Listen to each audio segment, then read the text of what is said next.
Blib, blib, blib, blib.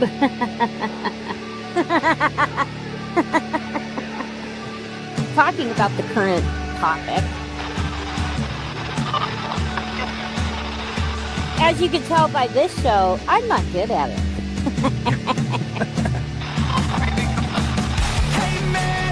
Where's that money coming from? Nobody asked that. But I wanted to bring up something first. Ding, ding, ding. You know, this is why we can't have nice things. It's really important to know what's going on. I'll probably get in trouble for saying that. I am a believer of the Rebel Alliance. Here's another distraction for you. This is definitely a shit show. And it's a good question who's running. Okay, we're getting down to the nitty-gritty here.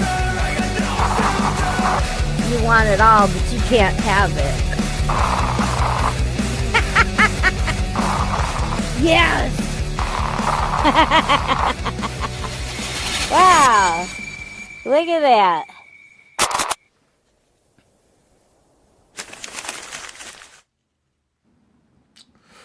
Ooh, we're rocking and rolling here on Sunday. What? What's happening? Where am I? Oh, dude. You're in the bestest place you could be right now. God, Florida. It's warm here today. Friggin' 29 in Canadian. I'm not sure what that is in American.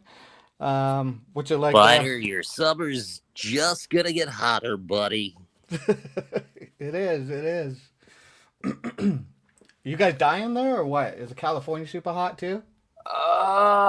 It's up and down. Yeah. One day it'll be kind of overcast and gloomy, and then the next day your balls are sticking to someone else's leg. Yeah. Well, it seems like the East is they're just getting nailed. We were like rain for weeks. Yeah, back east. Yeah. They're having a hard time out there. 86 Spider. Hey, lots of people in chat here. Apparently the UK too. Yeah, the UK. I mean, they're bad over there. They literally don't have air conditioning. They're not used to it at all. I think it was last week I was mentioning, or 2 weeks ago, that in France, all the buildings in the main core of France that are all like old, they all have like tin roofs or whatever. And so they just turned into like little like cook boxes. Perfect. So everybody's all like dying over there and stuff. Oh my god, Dying over here.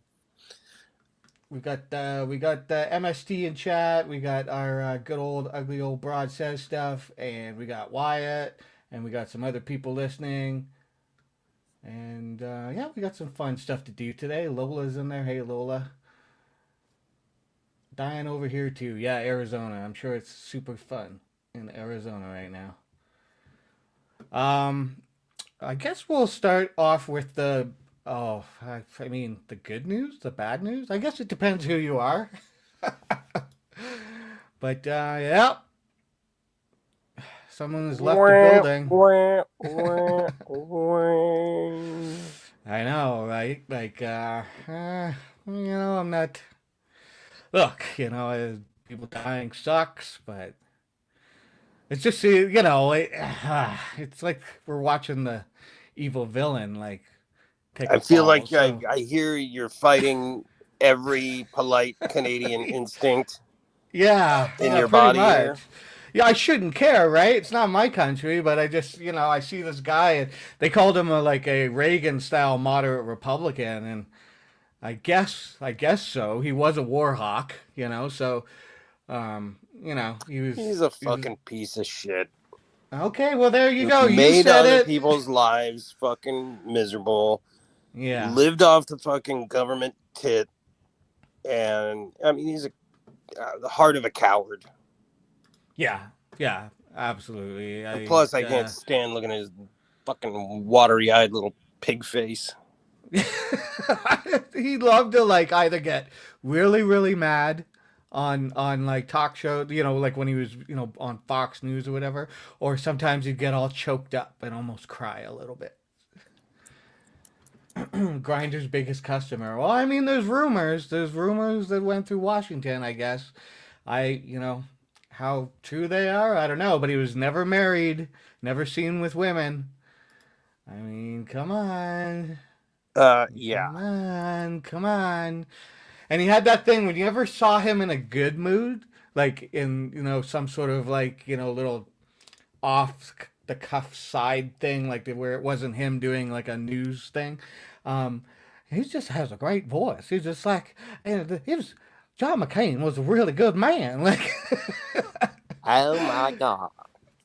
Oh my God. Yeah, I've never really practiced his yeah. voice. Frankly, listening to him makes me want to fucking puke. But yeah. In keeping with the theme of today's show, queer is a $3 bill. Maybe I should have made a $3 bill with him on it. Yeah, I guess. Yeah, $3 bill, totally.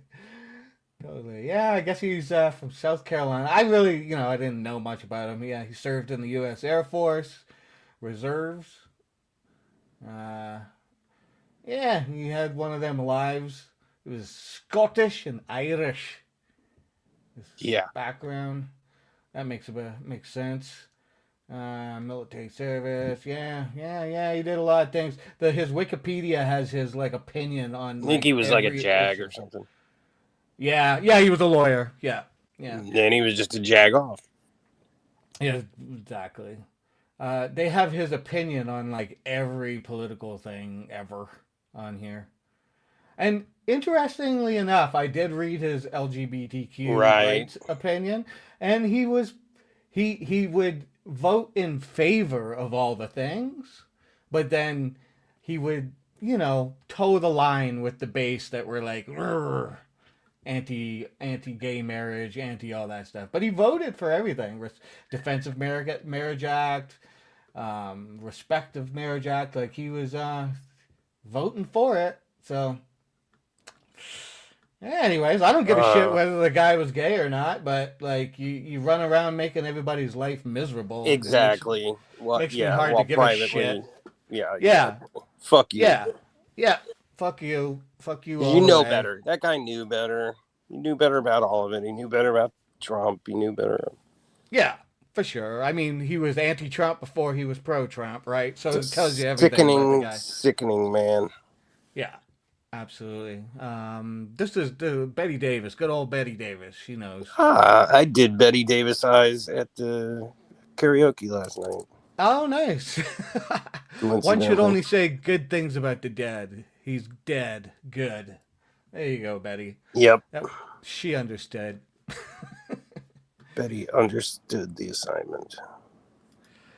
I got a few things here we're going to go over. I know there was one thing you wanted to go over as well, which we will get to. A little AI thing. But before we do that, I wanted to say, damn, you guys had like 4 shootings, mass shootings in the last 48 hours? Yeah. Well, you had one, so we couldn't let that, beat us. Well, yeah. I mean, except it's all over your news and my news, and I can barely find anything on the shootings that took place in the U.S. But, this is the... no, I don't need to update my software right now. Thank you very much. Are you sure? Yeah. Fucking good timing. 2 dead, 6 injured in Toronto, and it looks like it was a gang-related shooting. 2 guys going at each other. They dropped their guns, took off. Other people had to pay for their bullshit. The one thing that will not be talked about is that, like, where the guns came from, and I almost guarantee you that they are illegal U.S. guns. But, we don't have to talk about that. That's just... another whole other thing. Yeah, it sucks. It sucks. What I can say about this is that politicians will not be politicking about it like they do in the U.S. Um, so as I was looking for things like on the shootings that took place in the last day or whatever, 48 hours, um, I got this came up.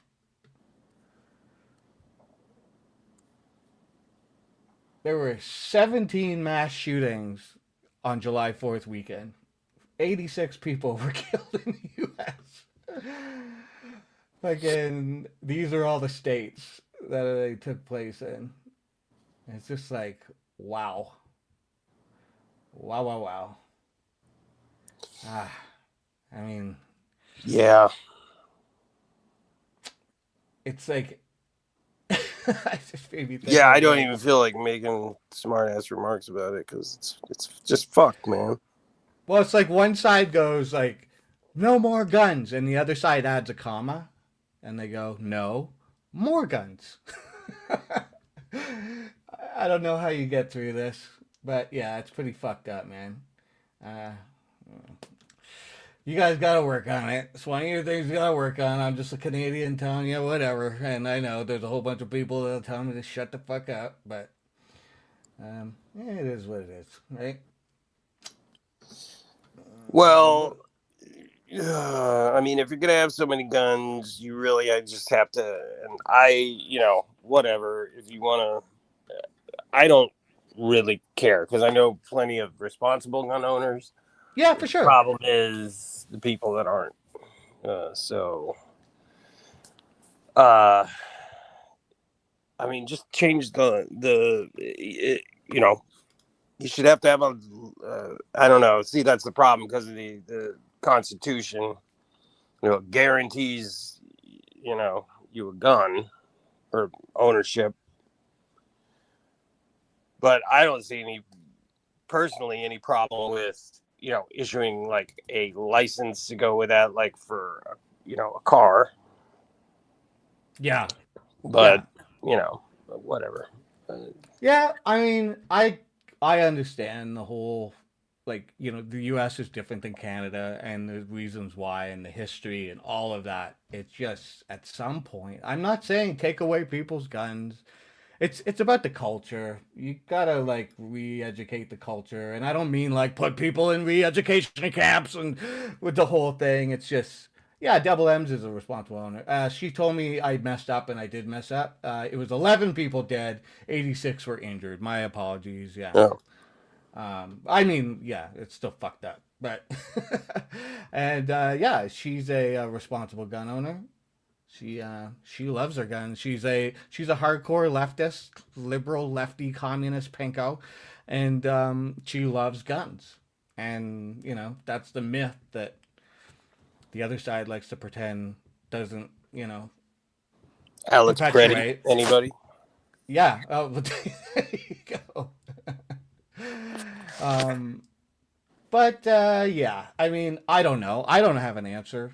I don't think anybody really has an answer with beyond.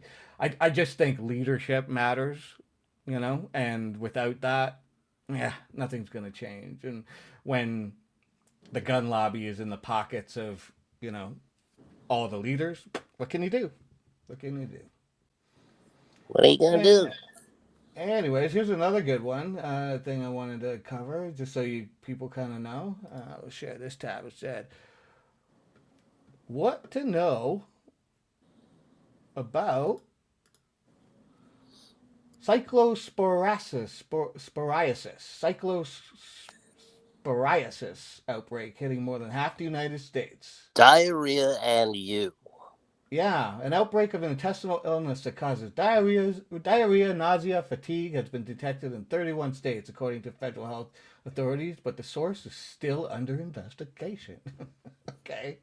The Center of Disease Control and Prevention said it had received reports of 843 cases caused by this parasite, Cyclospora. You son of a bitch, Cyclospora. The true number of the infections is likely much higher because that figure only represents cases reported by states directly to the CDC. Yeah, there's a whole bunch of people at home going, I don't know, babe, maybe it was that chicken you cooked last night and too many beers I had. Whatever it is. Well, Taco Bell started pulling some menu items from what I understand. But so did McDonald's. McDonald's started pulling their salads from the thing here. They could be drinking salads. water.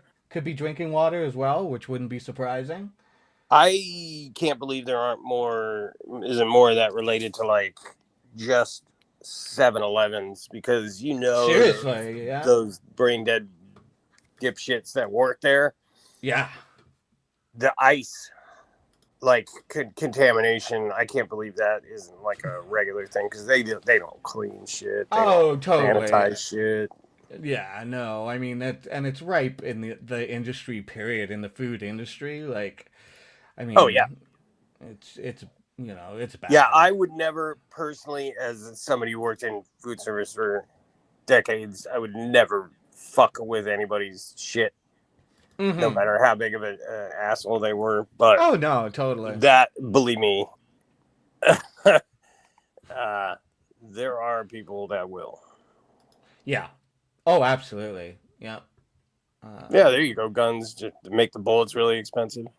Yeah, something. I mean, and like Double M says a lot, addressing actual issues like income disparity and mental health and stuff like that. So like, healthcare and, yeah, we don't have time for sensible solutions. So let's just well, form some kind of committee that do nothing. There's salads exactly, at McDonald's? Lola. I was like, I remember they had them at some point, but yeah, who eats them? Like literally, like you like, okay, you're on a diet, you're going to McDonald's. Okay. I mean, I get it. It's an option for the person who perhaps is like, well, okay, fine. The rest of the family wants to go to McDonald's. I'll have a salad, but it probably tastes like that packaged salad. I've never had one there, so I don't know. But salad that comes pre-packaged always has that taste to it. Yeah, it's like one of the gas station salad or 7-Eleven salad, essentially. Yeah. Ugh. Well, anyways, watch out, everybody. Careful what you eat. Boil your water. Don't take this anything I say as like official or like I know what I'm talking about. Just be careful out there. Well, everything's pretty much poison anyway at this point. I remember when I went to the UK and like people. This was back before we were hated Americans. I mean, like all over the place. But people would mention things, American things to me, and like, what I really like is them. I really wish we could get them curly fries. Stuff like that. And I was like, okay, that's interesting. But one guy was like, I really wish we had Taco Bell. And I was like, well, there's a reason you guys don't have Taco Bell. Is because it's like grade F meat, and it would never pass your foods. Totally. They wouldn't be able to offer whatever, however, $1 or tacos or whatever they cost now. Cheap food, basically. Yeah, it's slurry. Yeah, well, it's seriously like, and I've seen the Taco Bell machines that like they pull the meat out, like they it like a soft serve ice cream machine. Yeah, the same with the chicken McNuggets. Only it's a lovely shade of pink. Yeah, totally. It goes. You're never gonna eat India food? Well, I mean, you got to know the right place. I got a great Indian place here. I love it. Vindaloo. Oh, it's like if I need a cleansing, it's not because the food's bad. It's just it's so spicy. Their Vindaloo that like it just, but it's delicious. There's a reason why Lou is in the name. Love Indian food? Yeah, totally. I love it too. I mean, you got to be careful if you go to India itself, but that's like any place. Your body's not used to the local parasites. Right. So I got your thing here. You wanted to watch a little bit of the beginning of it. It's about the AI whistleblower. So we're gonna like bum everybody the fuck out now. Okay. Thanks, Dickbag. We weren't up until this point. We're gonna bum them out even more. Okay. Okay. Kind of rude to put down Indians when Eminem is here. Yeah, she's a different kind. She's a bannock bread type of Indian. Fry bread. Pemmican. Yeah. Pemmican and bannock bread. Okay, let me put broken treaties and infected blankets and all that. All the good stuff. All the good stuff. Blueberry bannock. You put blueberries in your bannock? Get out of here. Get out of here. I believe it. So do you want to just fill us in a little bit? Like this guy's going to tell us what? We're about to lose all our jobs. Is that it? Just the opening. I mean, the whole interview is well worth watching. Yeah, we'll watch a bit. We'll watch the beginning. Whoever fucking edited together this intro is like just fucking. I mean, the content is excellent. Yeah. But yeah, it's just like one of the best openings for a video I've ever seen. Okay. Well, here we go. We're gonna watch some of this stuff. You're gonna lose your jobs. The AI is gonna come and kill you with their AI dogs, something like that. We'll see what happens here. So, in other words, your job is to create the thing that replaces you and obsoletes you. So you are essentially building the coffin for your future obsolescence. This is a future that's in service of 8 soon-to-be trillionaires who will consolidate all the wealth and disempower basically everybody else. They believe that they will use to own the world economy, make trillions of dollars, and from a kind of ego-religious intuition, they will have built the god that supersedes and replaces humanity. Guys, Tristan Harris just dropped a pretty shocking and eye-opening interview about how AI is going to replace us all in the coming years. He said that AI is the most powerful invention humans have ever created, and to compare the AI revolution to other revolutions would be extremely foolish. Now, I'm going to play some clips from the interview. I'll explain everything as we go. Yeah, well, I'm going to continue here, but yeah. I mean, we don't even know. We just don't know because we can't know, you know? But it's clearly something that is is absolutely changing the game 100%. Yeah, he I don't know, I don't remember how far it is into the interview, but he makes a good illustration of that very point. Yeah, right.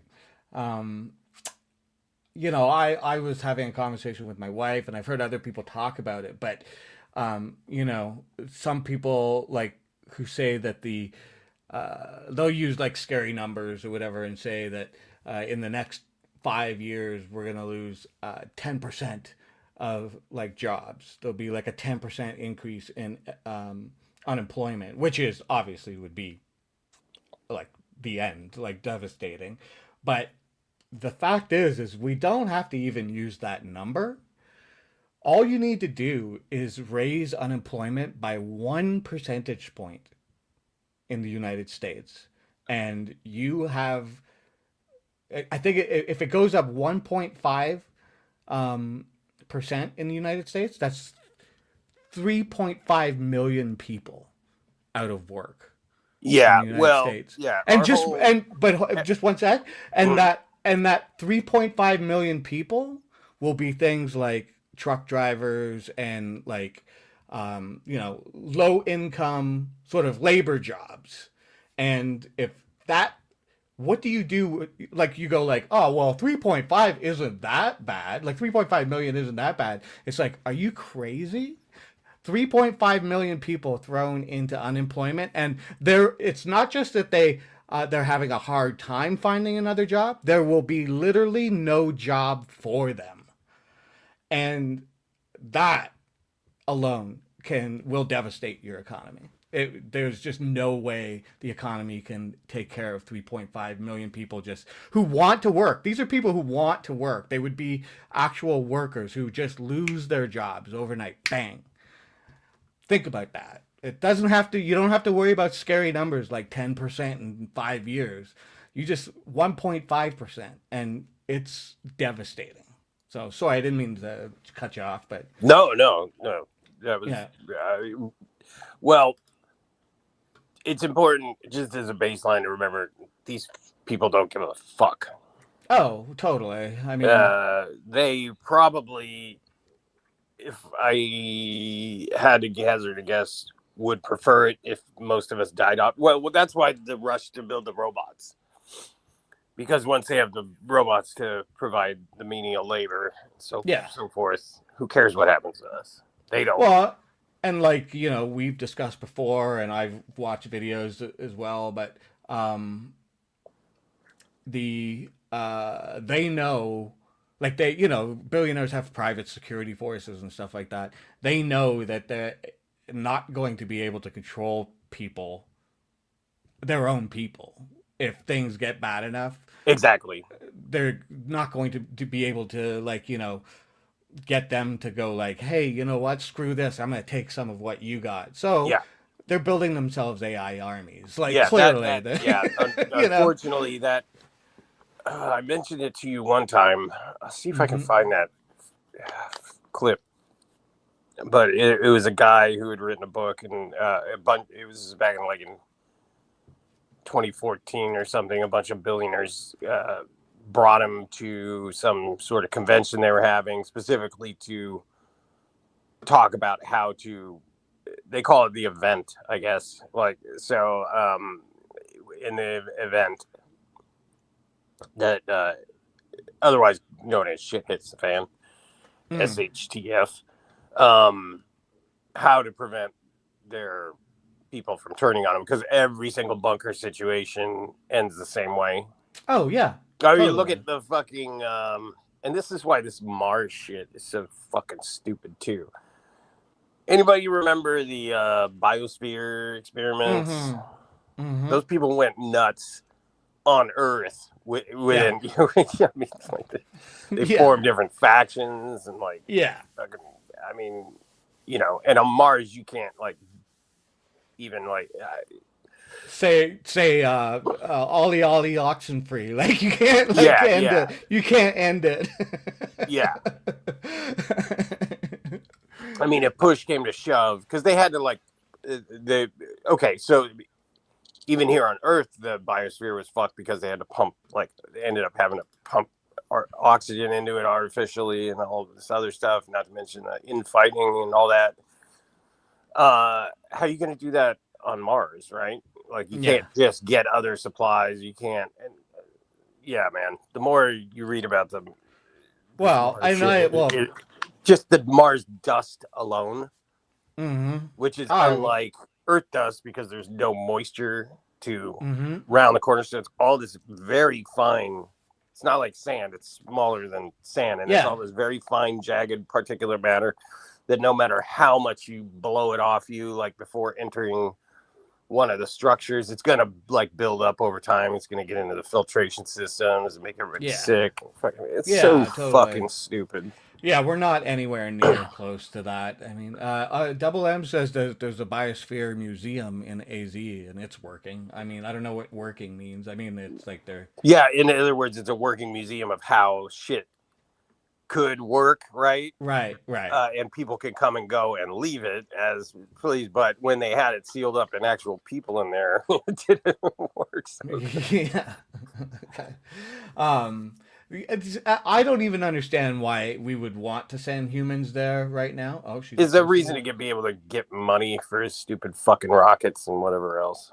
Yeah. And also, they know more than we know about the actual real state of things. They know the climate's fucked. They don't want to spend the resources. Well, in all likelihood, the damage to the climate and our as it relates to our current living situation, there is probably, it seems like there really isn't any kind of good solution, but none of these motherfuckers have ever mentioned even like, hey, let's focus on this. And no, they just want to flee, right? Or make their own personal living conditions. Mm-hmm. You know, they don't. Well, they think they're about literally they're crazy people, all of them, what? and they I do mean, not care about the rest of the world. yeah, and for me, like from a science aspect, like studying Mars, we don't need to send people there. Just we keep sending robots. We're building better, cooler like types of like rovers and all kinds of stuff. We could just keep sending robots there and studying. There's no need for us to send humans there like there's a rush or something like that. The only reason why there would be a rush is if like it's that space race thing, like because another country's gonna do it. No, they might like, plant a flag or some shit. But beyond that, it's just, yeah, MST, yeah, the Americanized propaganda against the Chinese space uh,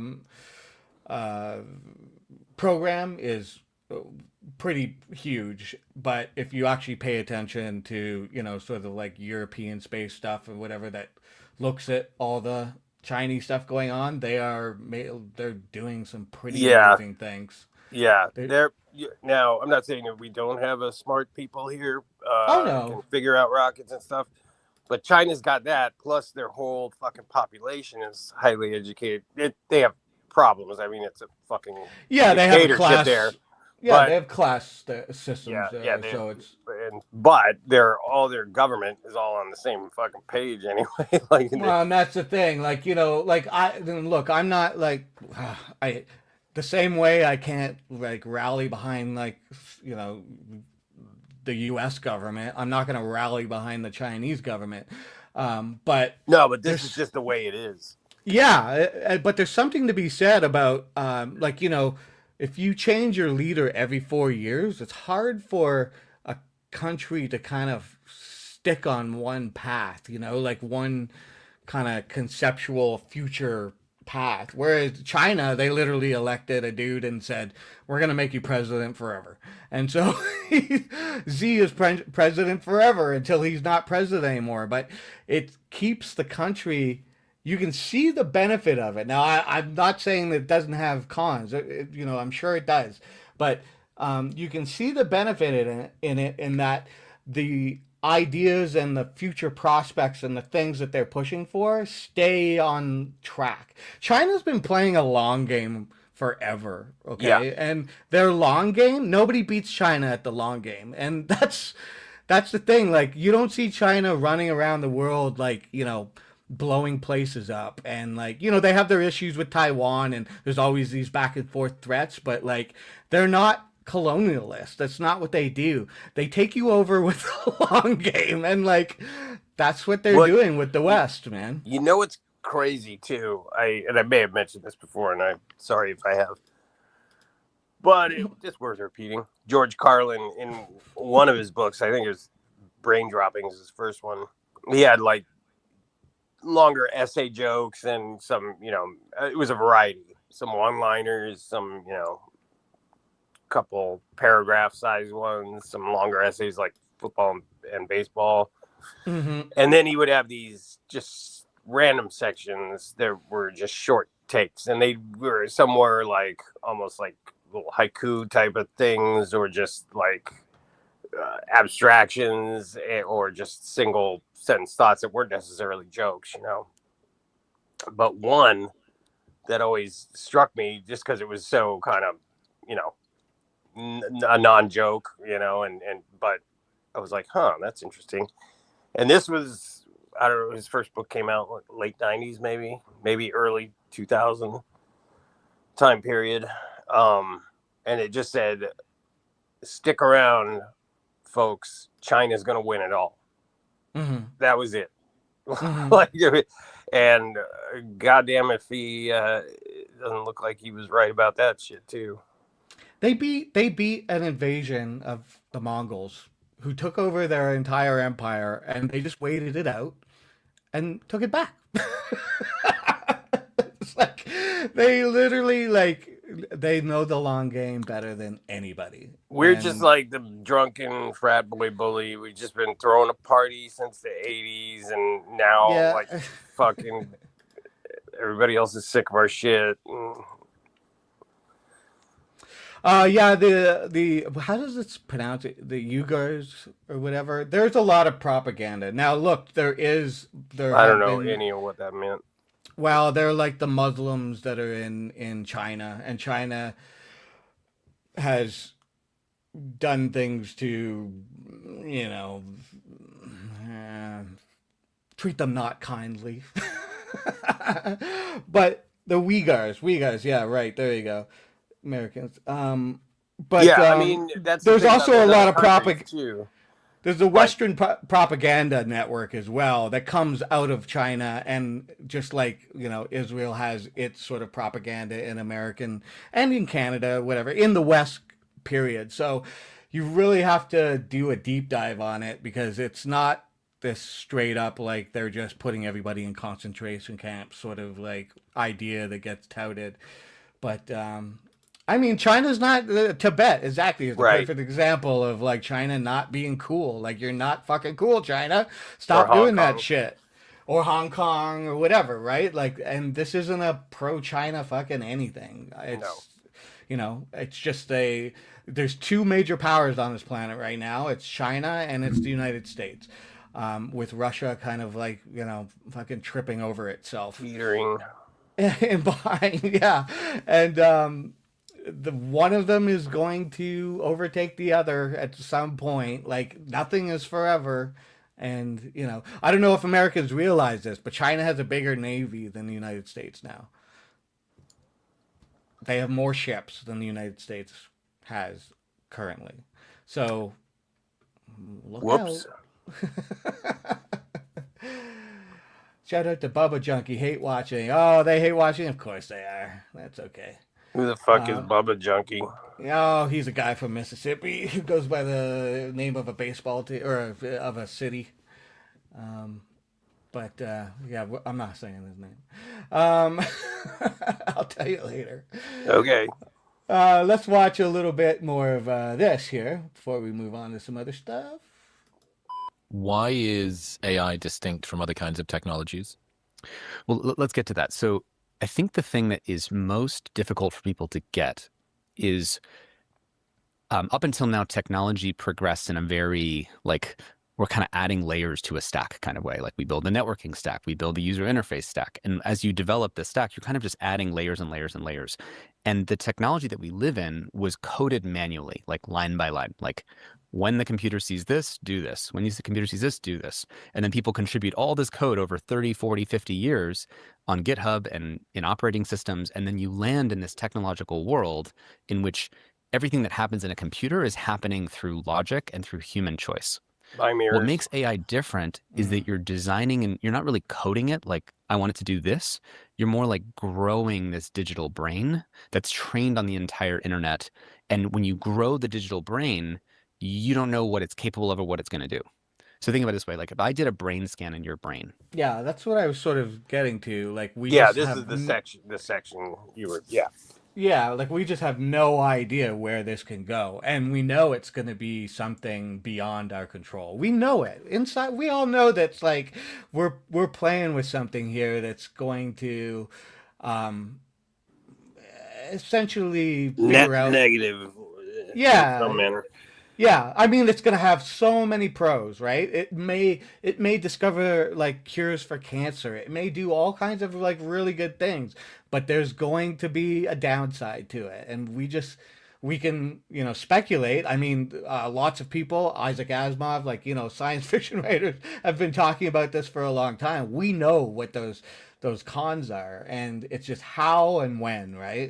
That's sort of the way I see it. Yeah, well, I think part of it is, well, nobody wants to get blindsided by the other guy. Like, China wants to, you know, we can't let them win, that mentality.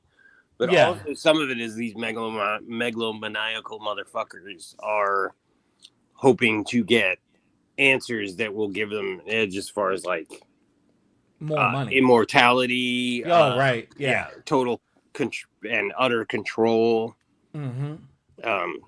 Yeah. Well, that Palantir guy, Carp or whatever. Man. Well, now watch this guy. Think about Sam Altman, fucking lanky, bug-eyed motherfucker. How wild and it just like ineloquent he is when speaking. Yeah. Or Alex Carp or Peter Thiel, that fucking goddamn lizard monster motherfucker. Yeah. Carp is scary as fuck. Carp is a genuine loon. Like he's literally letting us know he's a villain. Like I'm the villain. Like I'm the guy that's like, yep, I'm gonna build AI armies. We're gonna like take over the world if we can. Yep, we're gonna do it. So listen to those guys talk, and then listen to this calm, measured, intelligent individual. Right. We'll watch a bit more. Could I know from just the brain scan what you're capable of? No. I can see that this part of your brain lights up when you have that thought, but I can't have a comprehensive picture of like, what is everything that Chris is capable of? Can he do sociopathic manipulation and do better military strategy than the best US generals? Like from the brain scan, I can't tell that. Maybe you can. But so with AI, we are essentially, when people hear about these huge data centers getting built out, like Facebook's building one or Meta's building one the size of Manhattan, and you ask like, what's going on there? It's like they're building a bigger and bigger digital brain that's what goes from GPT-3 to GPT-4. With more neurons. When you hear the number of parameters of an AI model, that's like essentially the number of neurons in an AI model. And what they found is that the more GPUs and NVIDIA chips you point at sort of growing this digital brain, the more intelligent it gets. And the more it picks up capabilities that we didn't intentionally teach it. Like there was a famous example where you just train it on the internet and then, it's answering questions in English and suddenly it learns how to answer questions in Farsi. Like doing in Q&A in a different language. And no one taught it that language. It just sort of learned that on its own. Jesus. Yeah. Oh man. And so once it, we can contain this thing because we write the rules, right? Until it decides it knows how to not listen to your rules and rewrite its own rules. Yeah, well, that's their gamble. They just can't stop. Mm-hmm. Even though almost all of them admit that it's like highly dangerous and likely fatal. You know what I mean? But again, they've got bunkers. They think they have, something to fall back on. Yeah. They would rather. Yeah, it's like they'd rather go down in the first class seat on the Titanic, rather than give up anything of bit of privilege or whatever it is that they currently have. Yeah, it's all concerning, of course, and it's wild how quickly this has all happened. It literally just he makes a point about that too. I think it might be coming up soon, so hopefully we can get to that. Okay, yeah, we'll do another couple minutes here. And that's what's like weird about AI is that it's a black box. We don't really understand how it works, and yet we're like making it more powerful much faster than we're understanding how it works. Mm-hmm. And that's what leads it to make these more unexpected behaviors that we aren't able to control. And I think we're going to get into some of those. A data center the size of Manhattan. Yes. Where? I don't remember where that one is, but it's crazy. There's like a overlay. Someone can look it up. There's like an overlay where you can see the size of this data center, and it's almost the size of Manhattan. And you can ask them again. There's more money. People should just there's trillions of dollars going into this. There's more money going into this technology than all technologies of the past have ever been built. And we're releasing this technology faster than we released every other technology in history. It took something like 2 years for Instagram to go from 0 users to 100 million users. And it took 2 months to go from 0 to 100 million users for ChatGPT.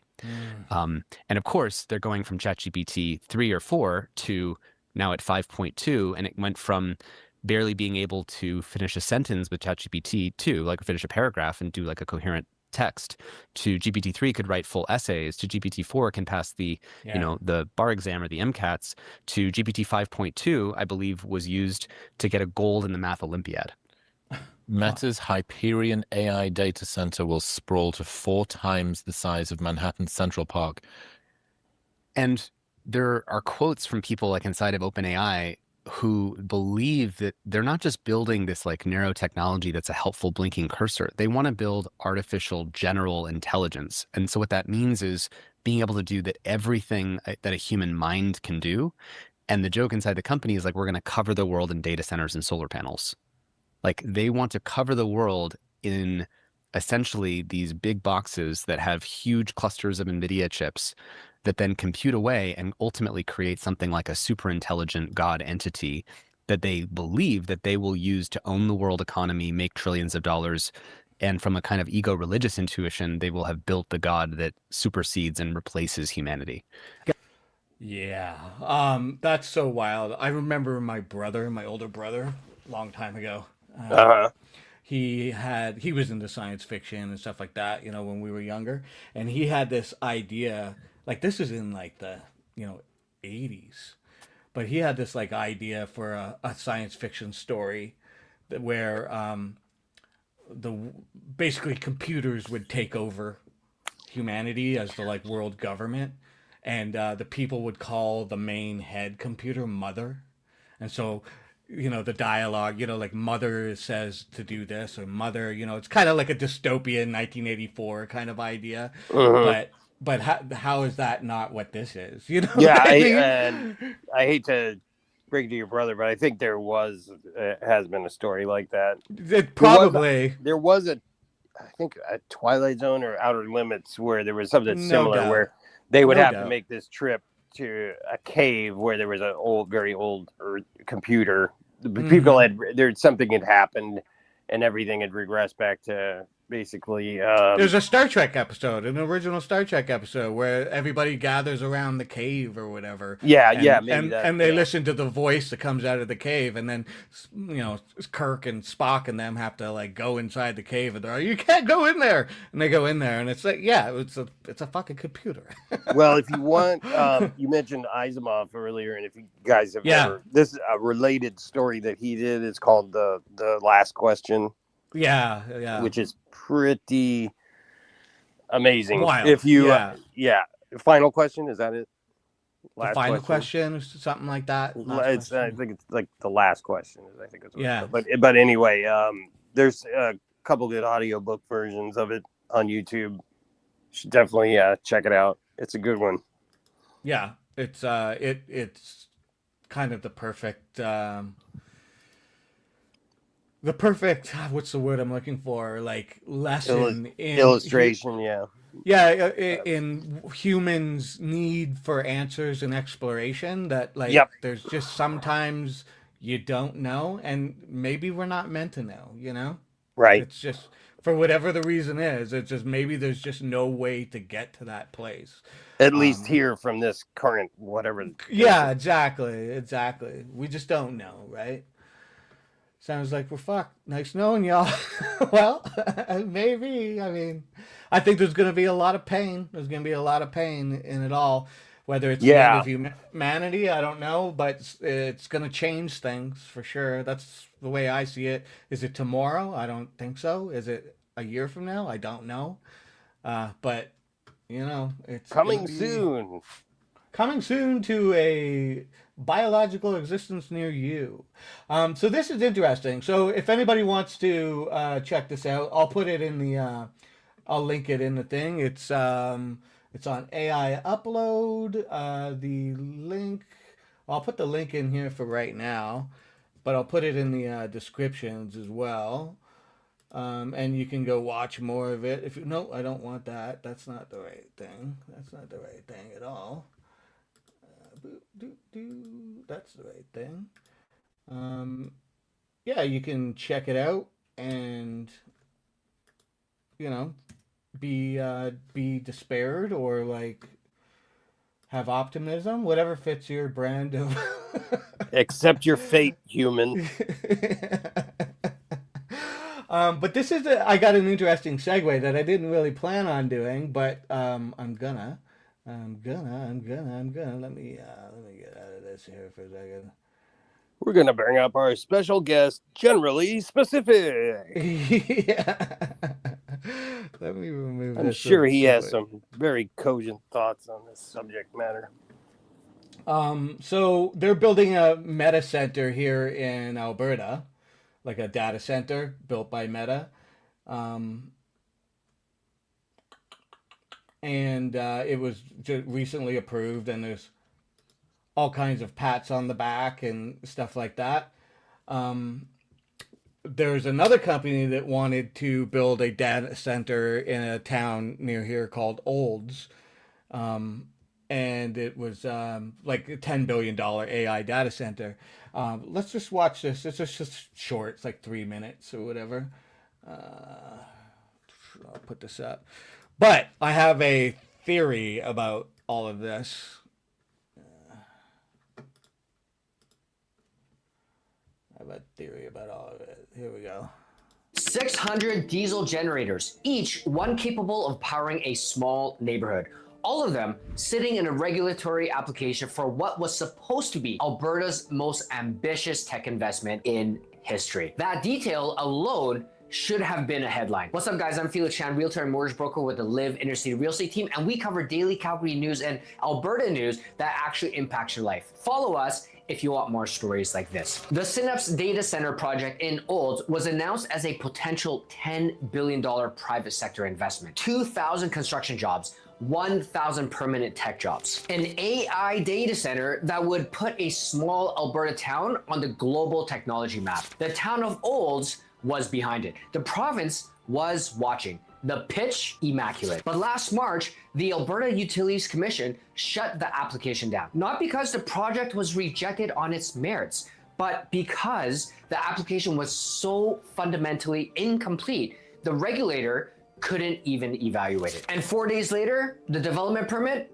was withdrawn entirely. A $10 billion project gone in the span of a week. The natural gas plant wasn't a feature of this project. It was the project. The town of Olds confirmed it. Without the 1,400 megawatt plant, the data center doesn't work at the scale proposed. And that application was a mess. The environmental evaluation was submitted as a draft. Incomplete citations, missing figures, wildlife studies conducted in winter when fieldwork is fundamentally limited. Synapse began community consultation on January 26. They filed the full application on February 12. 17 days of consultation for a facility affecting 700 homes within 800 meters of the site. The UAC said residents' concerns weren't adequately documented. The noise study assumed all 600 generators would stay off at night. No reclamation security plan was filed for a project with a projected 100-year lifespan. The regulator didn't kill this project. The application killed itself. And here's a structural problem that nobody wants to say out loud. A $10 billion announcement generates headlines and political goodwill before a single regulatory document is filed. The press cycle moves fast. The regulatory process, which exists to protect those 700 households, moves slow. Alberta wants to compete in the global AI infrastructure race. That ambition is legitimate, but a 17-day consultation and a draft environmental report are not a foundation for a century-long facility. The project can reapply, but the next version needs to be built like the regulator is actually going to read it. Okay, so here's my conspiracy. I don't know if it's a conspiracy or what it is.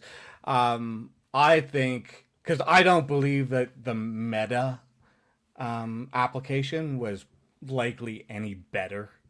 I just think there was enough glad handing and money moving, and Zuckerberg and Meta don't want that data center opening. Not yet, anyways. And so they basically said, stop it. And government, the regulators went, well, we'll just go really, really look at their application and find every little tiny mistake. And, you know, they did. They literally went in and, you know, you heard the videotape thing. So I think it was probably killed because Meta's like doesn't want the competition right now. That's you can't put it past them, and that's why it's dangerous for that people to have so much money, i.e., influence, to be able to just, you know, make maneuvers like that affect so many people without any kind of, you know, it's that's just ugly. But you know, I don't know. I don't think humans will ever be able to get it under control. I mean, we're definitely the type of species that we have to do everything the hard way, and so we have to go through a whole lot of pain and suffering to figure out what we fucked up, and then we fix it from there afterwards, you know, and then we just start it all over again. We find the next thing that we're gonna suffer through and make all the mistakes, and then have to build back. We make the one that we can't exactly. reverse. We haven't done that yet. So well, I you know. were watching that video earlier, right? Yeah, no, I'm not. I agree. Like we might be on the cusp of that. This could be very well be the thing that does us in. I mean, it's multiple choice disasters at this point. Yeah, take your fucking pick. What was the other thing Carlin said? We live on a revolving buffet with weather. Yeah. Totally. I mean, which thing is going to get us first? I mean, you know, the environment could potentially get us first. And when I say environment, I'm not even just talking about like if Yellowstone decided to blow tomorrow, it would be. That's what I mean. There could be it would be extinction.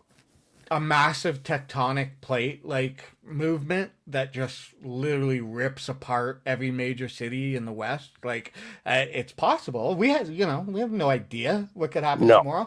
And then even beyond that, let's go to like the biological, like, you know, molecular thing, like, you know, or microscopic, like, I mean, a parasite or something could just come into existence and, you know, mutate, and then before we know it, we're all screaming brains and walking all slow around and getting hit by arrows. I don't know, whatever it is. Like, we just die, you know, in our beds. And the animals rule again. You know, house pets take over. Oh, damn it! I'm giving away my idea that nobody's supposed to know about.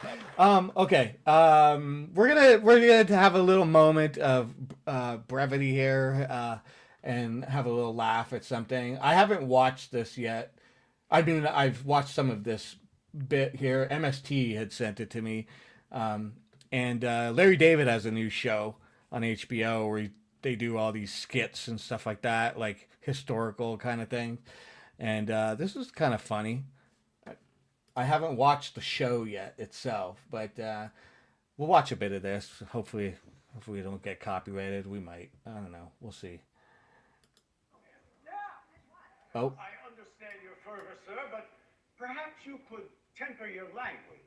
My apologies, Mr. President. You know, this really gets up my dander, this stuff. You know. I understand. But rest assured, even if this future president violated the Constitution, then the Congress of the United States and the United States Supreme Court would not allow it. But what if the Supreme Court... The volume is very low on it. It's all the way up. I can't do anything about it. If it's really bad, is it really bad? Should I just stop it? It's a little low. I'm reading the... I've seen it already, for one thing. Okay. But... Well, other people are saying they can't hear it, and it's really loud. I can't do anything about the volume because it's literally... it's definitely worth watching, though. So if you guys... go check it out. Yeah, it's Larry David's new show on HBO. Post the link. I will post the link. Absolutely. Share. It's pretty funny. Doing his Larry David thing. Probably you can find a better copy of it somewhere. There's the link. So, sorry, no more funnies right there. I can actually do another little funny thing. Double M's. Before we get to the currency thing, we're going to do that? You want to do the currency thing? Yeah, I emailed you the... Oh, okay. Okay, cool. I'll have to look at it. Before we do that, let's have a little look at a couple things here. There's another guy that's like right there, eh? Right there on the edge. Right there on the edge. Good old Mitch McConnell. The gates of hell because of the heat wave. Yeah. There's some pretty funny memes going around about that. There's a whole bunch. I had along with the inevitable weekend at Bernie's. Oh yeah, of course. There's we got this one here. Oh, genuine ghoul, man. Yeah. Best wishes to Mitch McConnell after his transition from poltergeist to vegetable. How long until rigor tortoise sets in? Yeah. See, yeah. I mean, normally, a sense of decency would, prevent me from making jokes like this. But these guys are just... Yeah, fuck them. Why should you have any fucking respect for somebody who's basically spent their whole life shitting on people? Yeah, doing for themselves on your dime and delivering absolutely nothing for you, and just being a master of the politics of it. Yeah, totally. Ages of the Founding Fathers on July 4th, 1776. Mitch McConnell was 22 on that day. Yeah. Fucker's been around a while. Not on this show. Don't hold back, vile people. I don't care what party. And hey, by the way, I would feel the same about Nancy Pelosi or... Oh, yeah, absolutely. A scumbag is a scumbag. Yeah, no, totally. I mean, Nancy Pelosi and her insider trading and all that shit, like... If Kevin Spacey gets hit by a truck tomorrow, I ain't going to be all broken up about it. Yeah. Totally. So while I go and get the pictures there, I'm gonna put up. Don't make me do more polar bear jokes. That's okay. We're gonna look at this just to give people a. I mean, you guys know who's on your currency, but these are the guys. These are the guys on your money, right? It's funny that George Washington gets the $1 bill. I wonder why. Is it most prolific? Everybody's got a one. You got to remember who he is first, kind of thing. Maybe first president, whatever. Right. He wasn't really president, but he was considered the honorary first. Right. Yeah. See, I'm Canadian. I know these things. Okay, I've got to go to my email. What do you got there? Thomas Jefferson on the $2 bill. That's kind of lackluster, right? Yeah, and then Lincoln on the 5. Hamilton on the 10. Oh, everybody loves Andrew Jackson. Yeah. Which is sort of slang for a 20. Probably not used very much anymore, but at one point, call it an Andy Jackson. Ulysses S. Grant on the 50. And Ben Franklin on the 100. Oh, yeah, I forgot about him. Probably one of the least objectionable of the founding fathers. Which one? Ben Franklin. Oh, Ben Franklin. Yeah, I mean, he was a scientist, right? Like, at least he was in science. Did he have slaves? He probably had slaves. Whiz with kites, though. Yeah, I mean, you got to remember, the whole premise of the country was a lot of fluffy words and a lot of hypocrisy. Yeah, fully right. I mean, it's Rules for for everybody who looks like us and believes the same religion. Yep. It's free for all of us that think the same. Look the same, more importantly. Yeah, you gotta have that. Anyway, so yeah, this was a thought experiment, sort of spurned by two things. The fact that Trump is putting himself on some sort of commemorative bullshit coin, and also that the proposed Harriet Tubman $20 bill was is definitely not happening now. Yeah, so it's like it's you know, it's crazy that you just, and it's everybody. I mean, we do it here in Canada too. Like, you know, we've got like Sir Wilfrid Laurier and Sir John A. Macdonald, like all these, you know, founding fathers of Canada on our money. That, and it's fine. Like, we need to know and learn about who the people are, you know, for sure. It's history. There's, you know, we need to know this stuff and remember this stuff. But it just feels like, why not upgrade every like few generations to some other Americans or some other Canadians who were influential in building your country instead of, and I mean, I understand why there's this whole like the mythology of the founding fathers and the patriotism and stuff. You got to keep that, grinding that into people's brains, right? But I mean, well, not to mention all the Masonic imagery. Yeah, all of it, right? Those are the ones that did it. They had made all these symbols, but like, why not upgrade and show other people who were influential in the building of America and do that every few generations? It would seem smart to do, but like, you know, that's a smart thing to do, so it's not going to happen. So we're going to take a look at some of Dickbag's things, and we can all talk about it. Who do you want? Who do you want to see? I was really pissed about not having Tubman. Well, there you go. That's a good one where people were kind of like really pushing for that and trying to get it done. But, you know, why are U.S. bills all the same size? Most other countries vary their sizes and have features for the blind.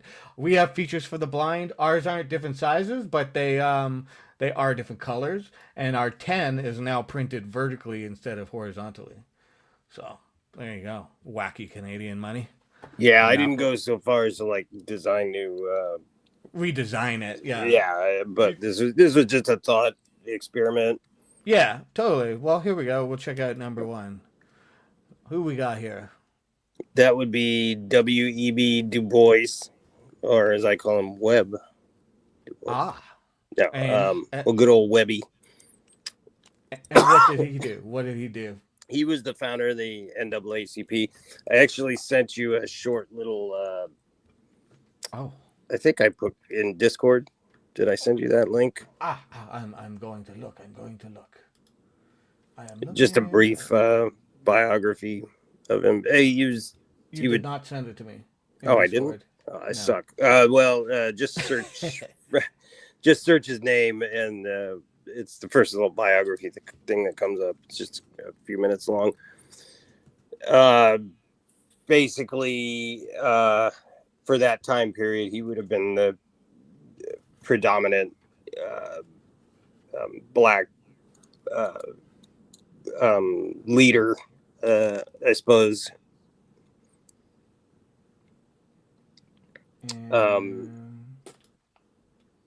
Here he is. Right. Okay, I'm gonna put that up. Share screen. Oh, I can just do it this way.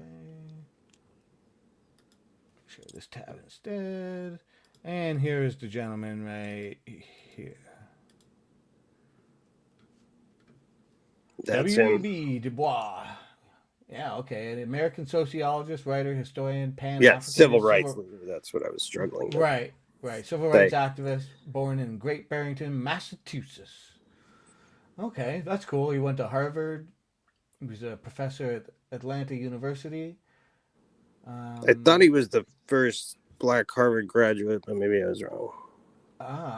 No, yeah, there it is. Yeah, he was the first African to earn a doctorate. Okay. Yeah. Right. Okay, cool. And yeah, wow, that's cool. Yeah, that would be a good one for sure, right? I mean, right.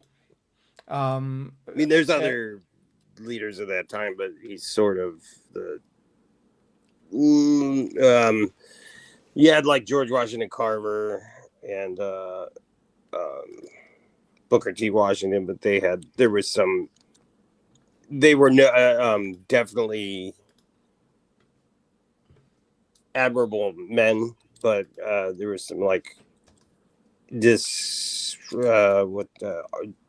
disagreement on how their racial politics, Yeah, right. But you got to keep that in the context of the times, I guess. Like, not everybody's a fucking fighter, and like. Oh, totally. And I mean, it's also good to actually point out like a black American that did something. Doesn't have to be a white guy. Cause on the bill. Yeah, I mean, look, man, these motherfuckers all have like multiple monuments and shit to them. I think. Yeah. To put somebody else on the money.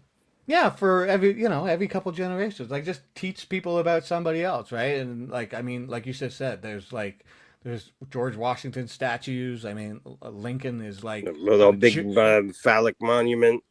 Yeah, like Lincoln's a big giant on Capitol Hill. Like, there's all kinds of things that will remind us of those dudes. It's not about trying to erase their memories or anything like that of them existing. It's just change it up a little bit. Lincoln is a douche. Wow, we got some heavy opinions here from the channel owner. I mean, I think he was probably a douche. He probably did some good. I don't think all of his, from what I've read, it's like, yeah, okay, he wanted to, help the slaves and stuff, but there was a lot of politics and money involved in all of it. So, I had another thought. What was the name of that guy, that abolitionist guy? Douglas? He was a white dude. And he literally was he was like, I'm gonna shoot people. He was kind of into the violence of it. There's a movie about him. Ethan Hawke played him. I'm just forgetting his name at the moment. Does anybody know? Anybody in chat? White guy. He ended up barring himself up in a barn when they were all looking for him, and he had other slaves with him and stuff like that. He had one of them real American names. Famous abolitionists. Come on, somebody in chat knows. One of you knows. There's 8 of you here. One of you knows. I'm not going to move on until one of you tells me, because it's going to drive me nuts. I'll look it up. He, John something?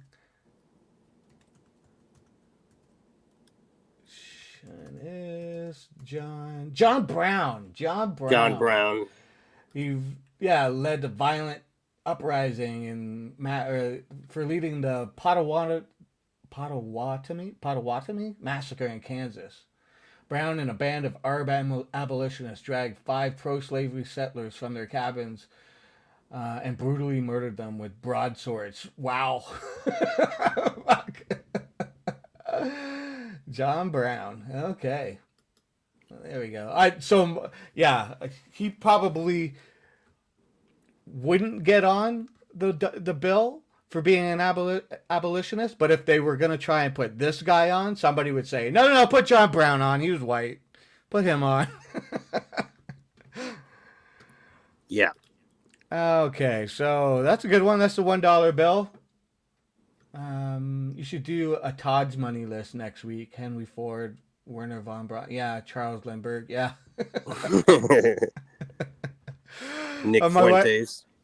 Oh, damn it. God, yeah. Okay, let's check out the $2 bill. $2 bill. We only have coins in 1s and 2s here now, so. Yeah. Look at the bells here. Well, I didn't modernize it. Oh, there we go. Since the 2 is off the beaten path a little bit, I figured Rod Serling was a good emblematic of that. And I put a really great little quote from him there just to remind you not to trust the fucking government. So he was pretty outspoken. Yeah, if you get a chance, look up there's an old Mike Wallace interview you could find of him on YouTube, and also like Unaddressed, he did it like UCLA in the maybe 60s. He's interesting fellow. Cool. Rod. And an incredible writer. I mean, one of my favorite little clips, I put part of it in my Dickbag Patrol intro, is the Charlton Heston Planet of the Apes, which Serling wrote. A lot of people might not know that. Right. Yeah. Okay. Is the one astronaut. They've discovered where they are. They're like never going back. They're trapped on this wherever they are. They don't know. But the one astronaut plants the little American flag, and Charlton Heston just looks at it and just starts laughing, maniacally, like because it's such a great little encapsulation of a lot of the way I feel about things. And that's Serling. He hated the idea of advertising in television and it clouding up the art form and stuff. So he was really, it frustrated him, but he learned how he outwitted him by basically sort of not, because he made a little stink about it at first, and then discovered that really wasn't the way to do it. So he outmaneuvered him by basically saying, "Oh, I'm not," he wouldn't talk about it in interviews, things like that anymore, and he just couched all of these social issues and stuff that you wouldn't be able to do just straight out. It kind of like Star Trek. They would it's okay if like you talk about it in a sci-fi or fantasy context, because then it's just like I don't know why people that have to have that layer of comfort in their in their brains. I think it's because we've been told that these subjects are like sort of taboo in a way, or they can paint you as sort of anti your people, anti-government, anti exactly. It attacks. It's less of an attack. A lot of people like that are reactionary kind of people anyway, or they're fear-based. I did notice that he is Jewish, so communist. Okay. He's a bagel. Bringing those bagel ideas. Okay. Well, that's cool. I mean, I knew a little bit about him, but I didn't know so much about him. I knew he was sort of like outspoken. Like Double M said, the speech that Dick Van Dyke read. Yeah. That Sterling wrote that or whatever. But that's cool. That's a good one for sure. Yeah, he hated prejudice. He was very vocal about it, and they tackled a lot of that stuff in the Twilight Zone, but just in the setting of. There's actually one episode with George Takei that they just finally started playing again, where it's like he's a Japanese neighbor, and there's a crotchety old racist white guy that lives in the main house of the episode, who's a war veteran. So he just like hates the fucking Japanese, and like they end up having it's like a very tense set meeting between them, like set in this guy's house. And it's a pretty intense episode. So he liked to push the envelope, but he was a very smart dude too. So clearly, I mean, you have to have some sort of intellect to be able to write the types of things he was writing, like from science fiction to, and just, I mean, to have opinions on things, right? So yeah, and also a lot of compassion for his yeah, fellow exactly. man. So. Exactly. You have to have some sort of ability to sympathize and have empathy, and those are the traits of good thinkers, right? Yeah. Okay, that's a good one. That's a good one. I like the next one. The next one's So again, funny. and these are just these are just my personal picks for people that I think are like totally above the once in a generational sort of human examples of what the humans can be, what the human spirit can be. Yeah, and like what they brought to the table, right? For Americans and whatever. I mean, I still think the Twilight Zone might just be the best show ever, just for all around. You know what I mean? Conceptually, and a lot of it's dated now, of course. You know what I mean? Yeah, but for then, like they took a lot of time and effort to make it look really, for sure, good to the best of their abilities, and it's really less of that, and it's more about like, they got a shit ton of fucking great actors, and totally. The scripts were just so many incredible, and they were in it to make something great. They weren't in it to sell Frosted Flakes or whatever. Yeah, right. I mean, there was definitely some effort going into it from writing, thinking, trying to get the audience engaged in thought. Okay, Rod Sterling, number 2. Yeah, if other people, if you have ideas, just throw them out there. People that should be on bills, we can discuss them if you throw them out. Here comes the Fiver. Jeez, the Fiver. What is there a reason why he was on the 5? I don't know. We'll ask you. It's James Brown. Get on the good foot. So this is an odd one. I mean, he's influential. I mean, he definitely has a big footprint in music, in American music. All of that. And I don't think people realize how big. I mean, because if it weren't for him, would we have gotten Parliament? Would we have gotten Prince? Would we have gotten Michael Jackson? You know what I mean? Like literally, totally. Modern hip hop came. It came out of all that. Fully. So things would look it's very few artists that you can like say that about. Well, and this is the reason why he's called the Godfather. Right. He was the first. I consider him like the first, like just guy who just blasted a fucking huge hole. Yeah. I mean, there were like, B.B. King would have been a good one too. But for sure. Other great artists, blues artists. Robert Johnson, or, for sure. Influential in it. But I think JB really changed the whole fucking game, man. Totally, because he didn't just bring like the music to the black community. Like we only know about Robert Johnson now, but like at the time, Robert Johnson wasn't necessarily being listened to by anybody but the black community until or white people that were interested in like musicology or something. Yeah, that's what for sure.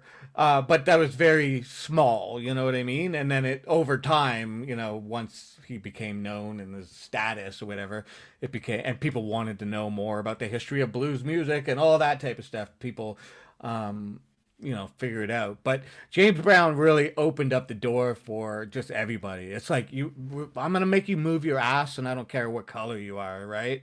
And it pissed off a lot of people who were like, not too happy about a black man inspiring the youth to move their asses and stuff. But I mean, you said like Parliament. I mean, like seriously, direct connection to Parliament with like Bootsy Collins and Whole And bunch of dudes. he was just like all that counting off and shit. That's like instructions as a band, and they better be ready to like, because when he does the "Take Me to the Bridge" or "Hit Me One Time," you know, they were doing a lot of that on the fly, man. Yeah, talking to the band and the whole thing. Yeah, for sure. One of the greatest albums of all time, I think, personally, is Funk Power. And that was the album that they went in and just banged out. It was, I don't know, not long after because he fired the Famous Flames,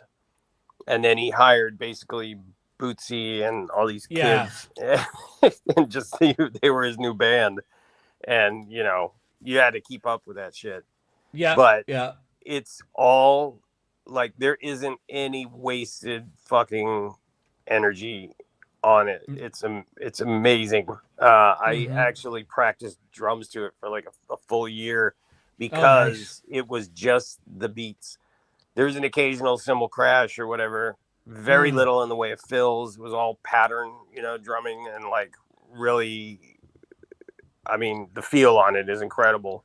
But they did it so quickly. If you listen to it with headphones, you know, this wasn't done in like whatever, the record plant, or, you know, some big you know, some big major studio, I don't think. But I mean, because you can hear how raw it is. You can hear it's raw. The bass drum, the squeak of the kid's bass drum pedal. Nice. I love that. I love stuff like that. It's fucking amazing. But they just went in there and banged it out. Like, if they didn't get it, you know, I mean, you had to get it or you were gone. You know what I mean? Like, out of the band, like, if you weren't keeping up. Yeah, I know. He was very strict with his musicians, for sure. Like, Little Richard was the same way. Like, Jimi Hendrix played with Little Richard for a bit, right? And, like, Jimmy didn't want to wear the fucking outfit. He was like, oh, I hate the outfit. And Little Richard was like, no, man. If you're going to be in my band, you're going to wear the goddamn outfit. Like, right. There's no way around it. And James Brown was very like, you better be fucking listening to me. Yeah. And like, because I might change things on you, or I might tell you to keep going, and all of that stuff, right? And don't miss notes. Yeah. James had one or two problems later in life there, but I mean, overall, man, his contribution, I don't think people really get it. But who doesn't fucking love James Brown? Ooh, Dolly Parton for the 50. Cool. Yeah, we're getting She's still alive, though. Yeah, right. She's still alive. So maybe in a few more generations, she could be up there. But she's a future generation. She's going to get a statue. Nominee. Yeah. With a very large bosom. Yeah. She was so cool. I worked on crappy, nothing major, but something with her, and like, she was so fucking cool. Yeah, I didn't have much interaction with her, but she seems very human. Like, she seems very down to earth. Yeah, man. Like, and the event was at her Dollywood place. Oh, nice. Which is lovely. That whole area is just gorgeous. Nature. Yeah, for sure. But the people that work there just fucking were like the happiest motherfuckers I've ever met. They were all really nice. Yeah. They all loved it. They loved her. They were just thumbs up. I mean, for Dolly from me. Yeah, totally. I mean, the fact that, you know, when her husband died, which wasn't too long ago, and her health started to go, she's still kicking, but it's not uncommon to see people kind of just go. Yeah.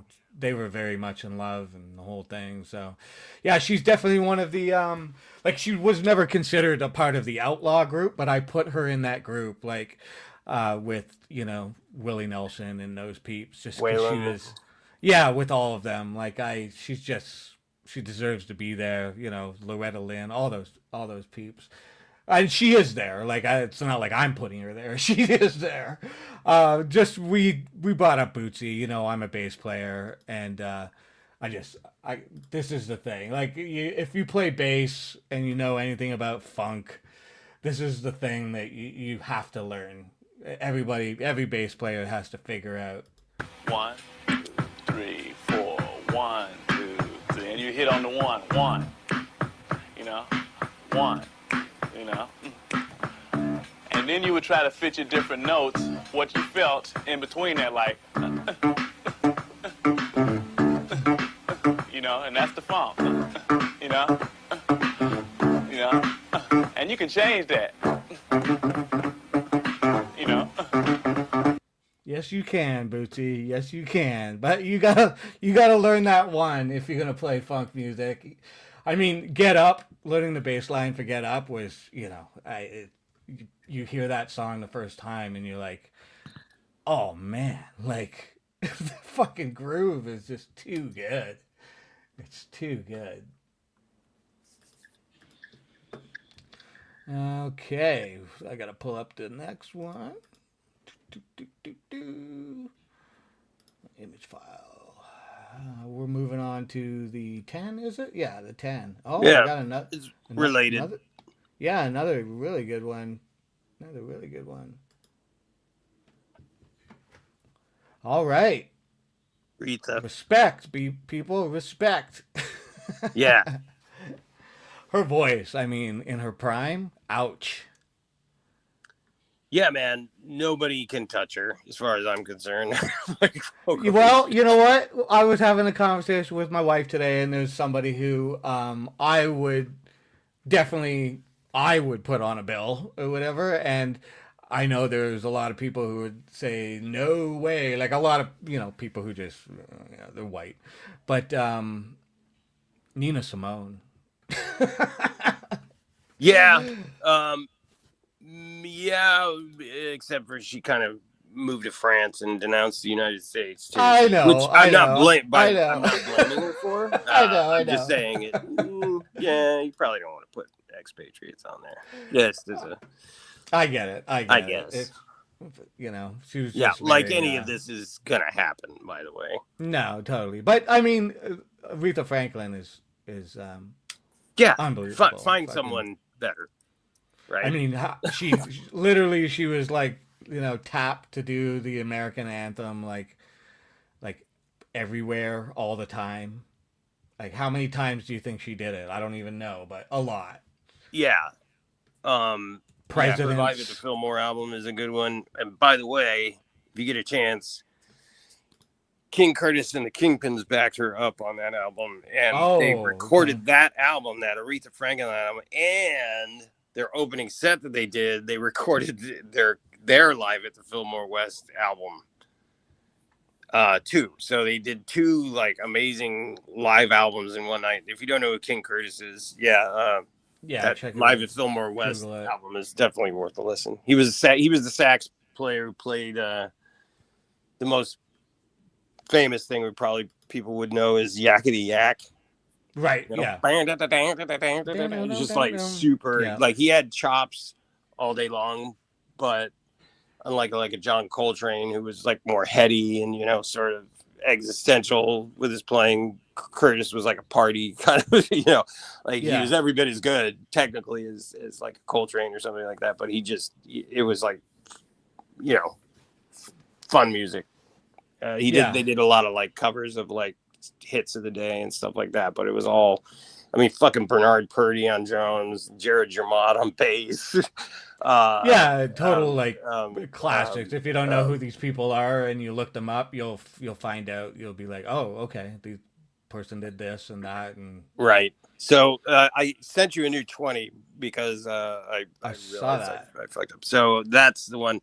Because it is a proof of the actual Harriet Tubman $20 bill they were going to put up. But we'll just go ahead and release it. We got some jokes going on here. Some Beyonce, some Lady Gaga, and a Zendaya bill. Okay. I do agree with this one here, though. If you can't put Jolly, put Patsy Cline on. Yeah, Patsy. Yeah. Pretty amazing. I couldn't put it. There's a bunch of people I'd like to. Oh, for sure. Like Willie Nelson. I would do Willie Nelson on a bill if I was American. I'd probably make some kind of just big, like maybe a Highwayman monument or something like somewhere. Right. Yeah. We could do that for him. That's pretty good. And then you could flank them by like Loretta Lynn and Patsy and all that. I mean, Willie fuck, man. I've seen him in concert. I have a hard time listening to Willie without turning into a little girl and crying.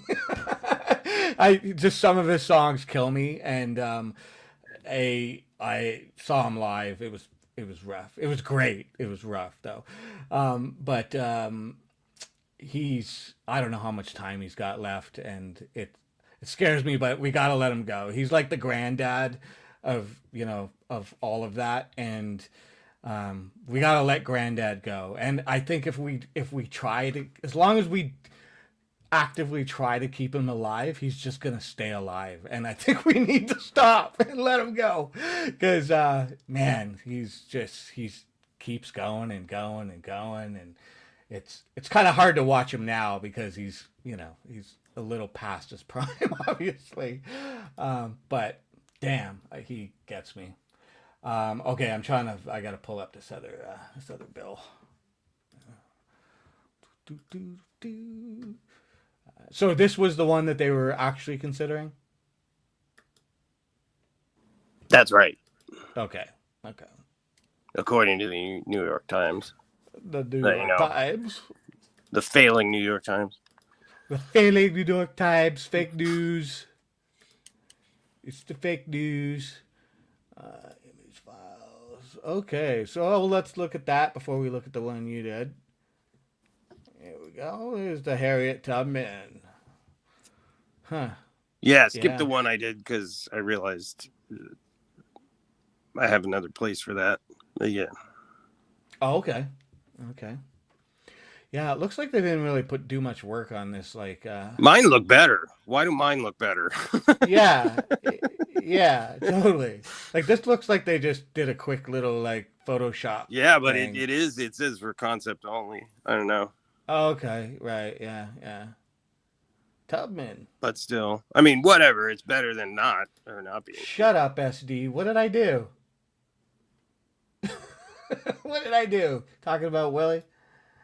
Sorry. Ella Fitzgerald. It's a pretty damn good one. It's like, you could do like a jazz era. You could do a whole jazz era. Yeah, I mean, I had to draw the line. I was basically trying to. I get it. Go for the tippy top ones, like. I yeah. mean, not that they aren't in that, but you know what I mean. Mm-hmm. Phil says Marilyn Monroe and Elvis. I mean, no, fucking people can go to Graceland if they want to watch Elvis.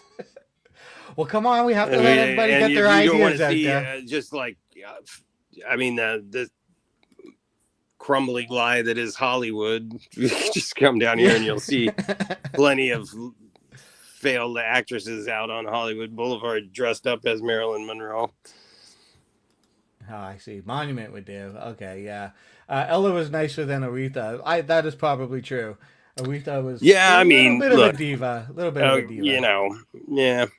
I mean, yeah. All right, yeah, I'm open to chat. If you vote for Ella, I'll do one with Ella.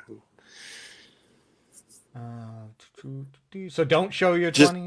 Just don't print. Yeah, don't show it. I like your 20 though.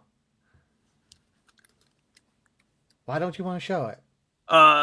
Yeah, okay. Okay, yeah, no, we're gonna show it. I'm in charge here. You sent it to me.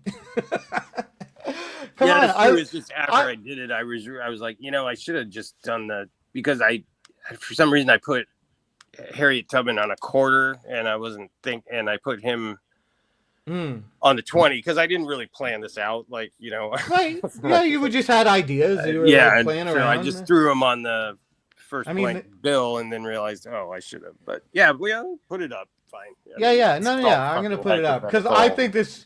Yeah, I think this is really great though. Like I wouldn't. I mean, if you want to change the bill, put them on whatever, the 1 or the 2 or whatever. But I agree. Yeah, this is all just silly shit. So yeah, it doesn't really matter. I don't even know why I'm. No, I think it's a cool thought experiment, like you said. Though I think it's a neat concept to think about, like that.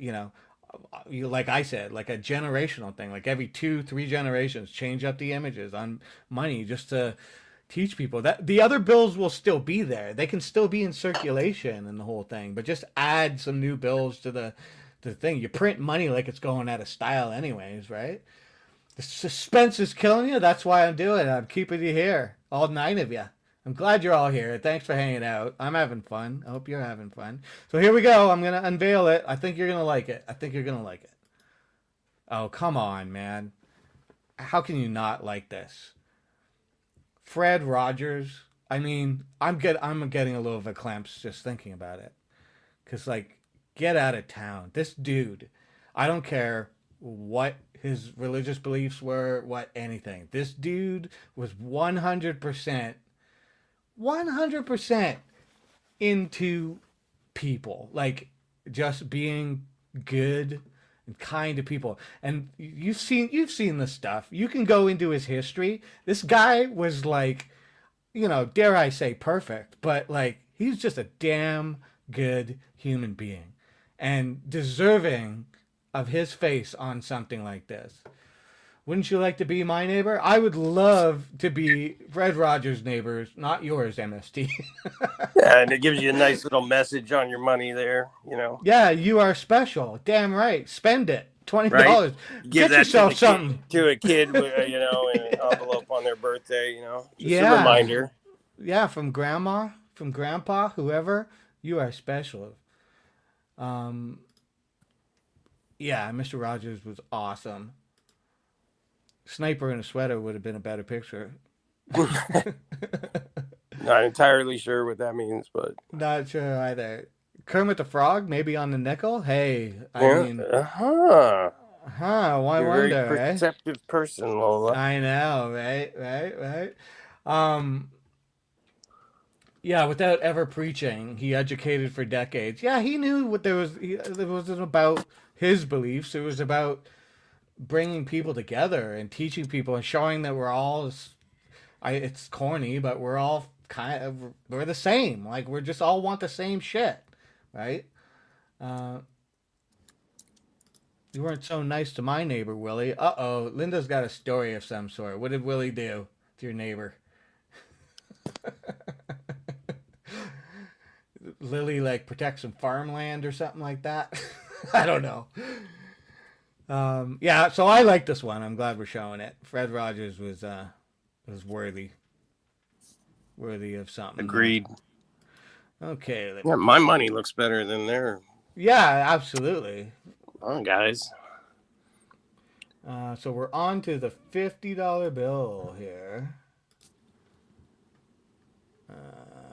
Move this one. Okay, I think Double M's is gonna like this next one, and I agree with it too. It's nigh fucking time. Is that the way you say it? It's Oh, I was not so nice to her neighbor Willie. Okay, I don't know. I'm not sure what she's talking about. Okay, yeah, this one's nigh time, and You have Willie problems. I don't. I love Willie. I like. It makes me cry. This is long overdue. I'm sure there's other people that you could add to the list, but this guy for sure is probably the number one. Yep. Sitting Bull, man. Right. Like he came to Saskatchewan. We kicked him out. He was like, they don't want me down there. Can I stay here? And we were like, it's a little too political for us. You're gonna have to go back. He's like, sorry, okay. Sorry, Take off, yo. Hoka hey, yes. Right? I mean, dude, he tried. He did what he could. We can bring back the Sacagawea dollar coin too. The which coin? The which one? We had a limited edition like dollar coin, Sacagawea. I don't know. Maybe they still make them. I doubt it. Ah, I see. They probably stopped making them. I don't know. I'll take them all. She wants Wilma Mankiller bill, though. She still wants a Wilma Mankiller. Okay. Anyway, yeah, a nice little message on there. Just a reminder, another don't trust people. Yeah, totally. Oh shit, Lola has that coin. There we go. Yeah, I used to get him a lot at the car wash. Really? Why? Because you put bills into it, and they would give you like a mix of quarters and dollars and like sometimes tokens. It's easier for them just to dispense the dollar coins and a bunch of quarters. Ah, I see. So you do have dollar coins that were in circulation like that. Yeah, not common. Not so much. Yeah, not commonly, but that's interesting. I did not know that. The 50. Oh, we got the 100. We got the 100. So yeah, I agree with this one. This should be a given at some point, right? And the next one, I mean, oops, sorry, not that one. The next one's pretty much, I mean, it's kind of controversial, I guess some people might say. I don't think so, but, MST said Lewis and Clark. Yeah, I mean, they did a lot, but they, if you read the history on them. yeah, I mean, there's problematic things attached to a lot of great everybody. figures. Yeah. It's just, I mean, where's the line? Like, you know. Exactly. I mean, this next guy was kind of a known adulterer, but whatever. Right. So here we go. Undoubtedly, important. Yeah. I agree with that, Misty. I agree with that. Martin Luther King, keep the dream alive. Yeah. Simple, self-explanatory. Mm-hmm. Bob Barker? The animals would like it.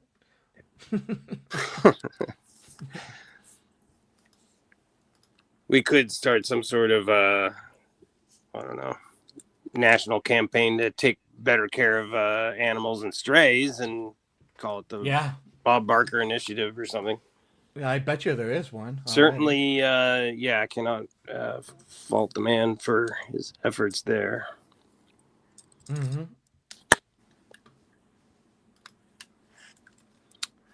All right, I think there's only one other, exactly. Mm-hmm. One other that and a coin. Bill. Okay. Image file here.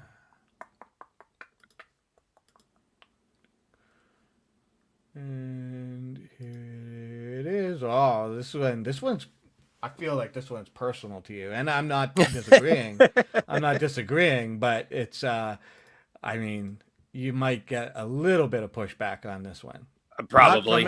Not from anybody here, but if it was actually a national campaign, you might get a little bit of pushback. Here we go. It's a little tongue-in-cheek. On the 500, that's hilarious. The big one.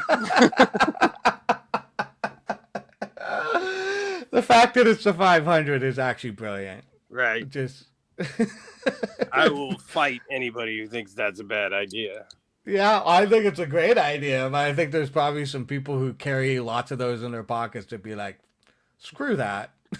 When I'm putting him on the 500. Fuck, man. I don't see why not, personally. Seriously. Red Fox. What about, I mean, if you're going to do Red Fox, you can do John Pryor on the, 100. Richard Pryor? Richard Pryor, yeah. Sorry, dude. Yeah, I mean, Pryor, Carlin would laugh at the idea of being on money. Yeah, of course he would. But it would almost be funny to do as a joke. But I don't know. Red was like the original. He was just. Yeah, he would probably get a kick out of it. Who the fuck doesn't love Red Fox? If you don't like Red Fox, you could fuck off, as far as I'm concerned. He would probably laugh his ass off at this too, the fact that he could pass his face around on $500. Oh, he'd love it, yeah. Sure. Yeah, he'd be making all the jokes about it, right? Yeah. Did that one what? Did it come to you in a certain way, or you just? I don't know. I was just thinking, Red Fox is awesome. He's just sort of in my tippy top of like, entertainers. Yeah. Yeah. Oh, we got a And double again, here. he's just fucking hate Red Fox. Who remembers the time Todd used press as long as he could for... Oh, with Todd and them? Yeah. Oh, yeah. For sure. He's a misogynistic piece of shit, but this is... Yeah, he loves year-old news. Yeah. Unfortunately. So, yeah, you had said you'd put Tubman on a quarter, and there it is right there. I think that's great. Freedom. I think that's awesome. Keep going. Yeah. Yeah. I had a little kind of a series with the coins. I didn't get around to the 50-cent one. I probably would have put maybe, I don't know. There's other people like Mark Twain or Woody Mark Guthrie. Twain. Damn, yeah. I probably would have done like Woody Guthrie because you got like Will Rogers and damn it. Kind of people like that. I was talking to my wife about stuff and like about who could be on bills and stuff. And Woody Guthrie was the one that came up for me in the sense of like, I was like, not Bob Dylan, not that, like it's Woody Guthrie. Like that's the guy that you would use in that case or whatever. Yeah. I mean, what was the other one you just said? Oh, Will Rogers. No. Mark Twain. Mark Twain. I mean, seriously, that guy deserves to be on a bill for sure, man. Well, yeah, I agree. He is also, they have the Mark Twain Award already, which is sort of a national award, Okay, so, true. Yeah. And I don't think any, again, probably more fitting. Yeah. I mean, MST. Oppenheimer. No, Oppenheimer, yeah. On the back it says, "I have become death, destroyer." Yeah. I'm glad I got to use that the other night. Right. Fucking Chris Ryder.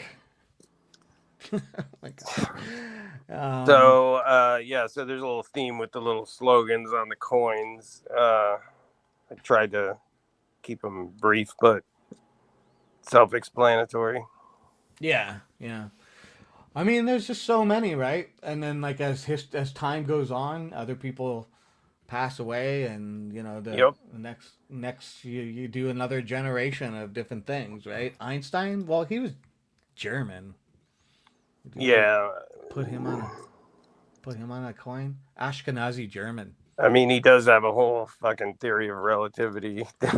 I know, but like they flew him over to America to help make him like do some shit for you. He's got E equals MC squared. Yeah, I mean, he exactly changed the world. Yeah. You got to add something real quick. Okay, go for it. I got more coins too. Oh, you do? Hey, you're here. Hello. My buddy Jim is texting me again. He wants Lindsey Graham on the $3 bill. Yeah, that's what I was saying earlier. Yeah, maybe. Oh, that's kind of funny. Because I think he missed the earlier in the show when we were talking about Lindsey Graham. Because that's the first thing he texted me about was the grinder flags at half mast today.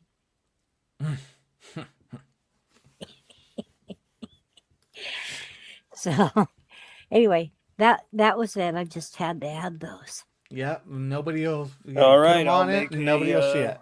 I'll make a Lindsey Graham $3 bill. Dr. Phil says the two-sided Edison Tesla coin. Call it the AC/DC. Oh, tis. Good one. Not bad. That's very good. I wouldn't put Edison on shit. No, he's a fucking. Well, you could put him in. Yeah, he stole his shit, and I mean, but it would be fitting for him and Musk to be on a coin. Yeah, it's ironic that Tesla really should be called Edison. Yeah, for sure. Yeah, but I mean, he didn't found the company. He just muscled his way in. Yeah, he took, and I mean the patent. He found the patent and just ran with it, and yeah, that's the way it usually goes, though. With stuff.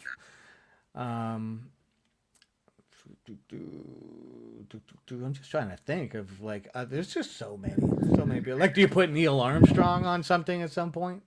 Or I guess he's got monuments too. He's got like statues, doesn't he? Yeah, probably. Guy, space dude.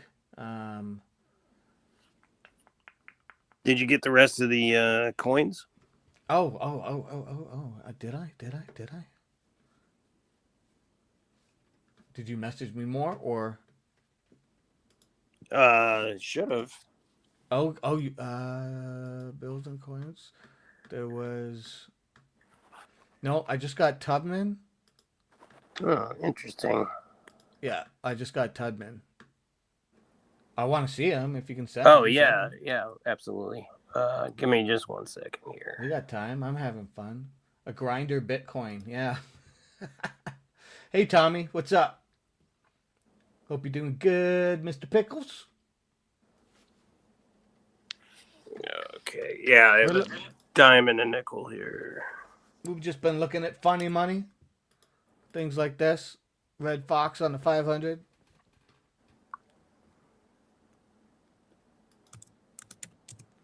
Different ideas of who could be on the money instead of crusty old dead dudes, white dudes. Yeah, you could leave Harriet on the 20 and move Mr. Rogers to a quarter. Yeah, Mr. Rogers on the quarter. Yeah, here's your 25 cents from Fred Rogers. I think, yeah. Okay, you should have gotten. Yeah, okay. Yep. They just so there's 2 more: the nickel and the dime. We're gonna nickel and dime you guys, and then that's nickel it. and dime. Yeah, and then that's it. We'll be out of this joint. This is good. I like this. I like this a lot. I like it a lot. A lot. Okay, here we go. Image file. Go through all my things. I guess I'll do the nickel first. Yeah, this one's pretty great. Just noticed that your coffee cup has 2 handles, Spider Dog. I know, it's blame AI. It's a two-fister. It's for people that are really shaky. You vote Chris Ryder on the dime. Because he's always dropping dimes on people, as the kids say. Yeah. Okay. Here we go. Here comes your nickel. Whoa. Yeah. Carl Sagan. Right. Yeah. Perfect. Yeah. People need to know about him. If you don't know about him, where the hell There's you a been? lot of. There's actually a great YouTube channel called Saganisms. Check it out. They have a bunch of great clips of him, like from the Carson show and Dick Cavett. Another really good dude. I don't really know much about his personal history, but I mean, he just seemed like a really good dude, educator, smart. Yeah, obviously. Yeah. He was smart. He was very smart. And he had a way of explaining things without condescending, or he wanted you to know. He wanted you to understand, right? He got it. It's hard, the complex concept sometimes, and like he's looking for a way to get it into your brain, like to help you figure it out, right? He could go on Johnny Carson and say why Star Wars was kind of shit because like all the other aliens in the universe are all white people, human beings. Like right. But he qualified that. Said the 11-year-old kid in me loved it, but as a scientist, for sure. Give me a fucking break. Yeah, but that's enough for Carl Sagan then. No, but he's very for sure. He still did it with a smile. Like he wasn't. He was. Oh, he was entertaining just as a guest, like on Carson or wherever. He could like joke around and Cosmos. Yep, exactly. Little blue dot. Pale blue dot. Yep. Pale blue dot. Yeah. You knew what he was saying. Yeah, exactly. He just put it in a way that made us dum-dums understand things. I mean, the guy, like you've talked about it before, Dickbag, but he like explains dimensions in a way that you're like, Flatland. oh wow, okay, I get it. Once you hit that fourth dimension, you just we can't figure that out. Like we wouldn't know. Right. Yeah, it's pretty cool. He gave it away. George Lucas on the nickel. This is the nickel. Kermit, okay, you're pretty close there. You're actually bang on the money. Well done, Lola. Bang on the money. Well done. Yeah, I mean this one here, it kills me. It's too damn good. There he is. Him and Fred Rogers. I mean, what the hell? Oops, damn. Okay, there we go. Yeah. Yeah, Jim Henson. More people, need to go back and rewatch some Sesame Street and yeah, Mr. Rogers' Neighborhood. Yeah, and just take it in. Just breathe for a second and take it in, and realize that it's basic shit you should be living every day, and right. as you grow up, you learn it when you're a kid for a reason, and take it into the future with you. God damn it. Exactly. Dude, yeah, that was a loss, and I don't know if people remember. Be kind, fuckos. Exactly. I don't know if people remember, but he died on the same day as Sammy Davis Jr., and they both died of this pneumonia-related issues. Yeah, unfortunately, Jim was a Christian Scientist, and it kind of took him in too late. Yeah. PBS, right? Yeah, exactly. Those assholes. I mean, that's one of the greatest Fred Rogers moments, right? Was him in front of Congress. Yeah, that whole, it's incredible. Yeah. Before they really knew who he was. Mm-hmm. It's like, listen to this man. He knows what he's talking about. Yeah. and they did. It worked. But it was a different time as well. Yeah, if there's one thing I don't think I can get through watching again, it's like Big Bird singing at Jim's funeral. Yeah. It's like, I mean, there's that one picture. I get it. It kills me. We've all seen it. It's not the one from Life magazine, is it? 1 second.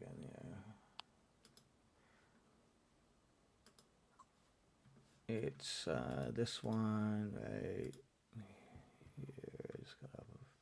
here. Where are you? Picture. I gotta clean out my download section.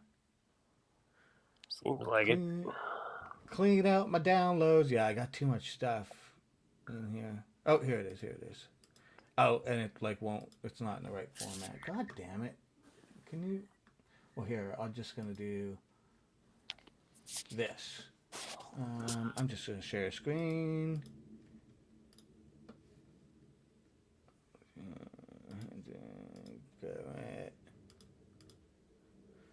And it's this one here. The Kermit's hand on the picture. Oh, yeah.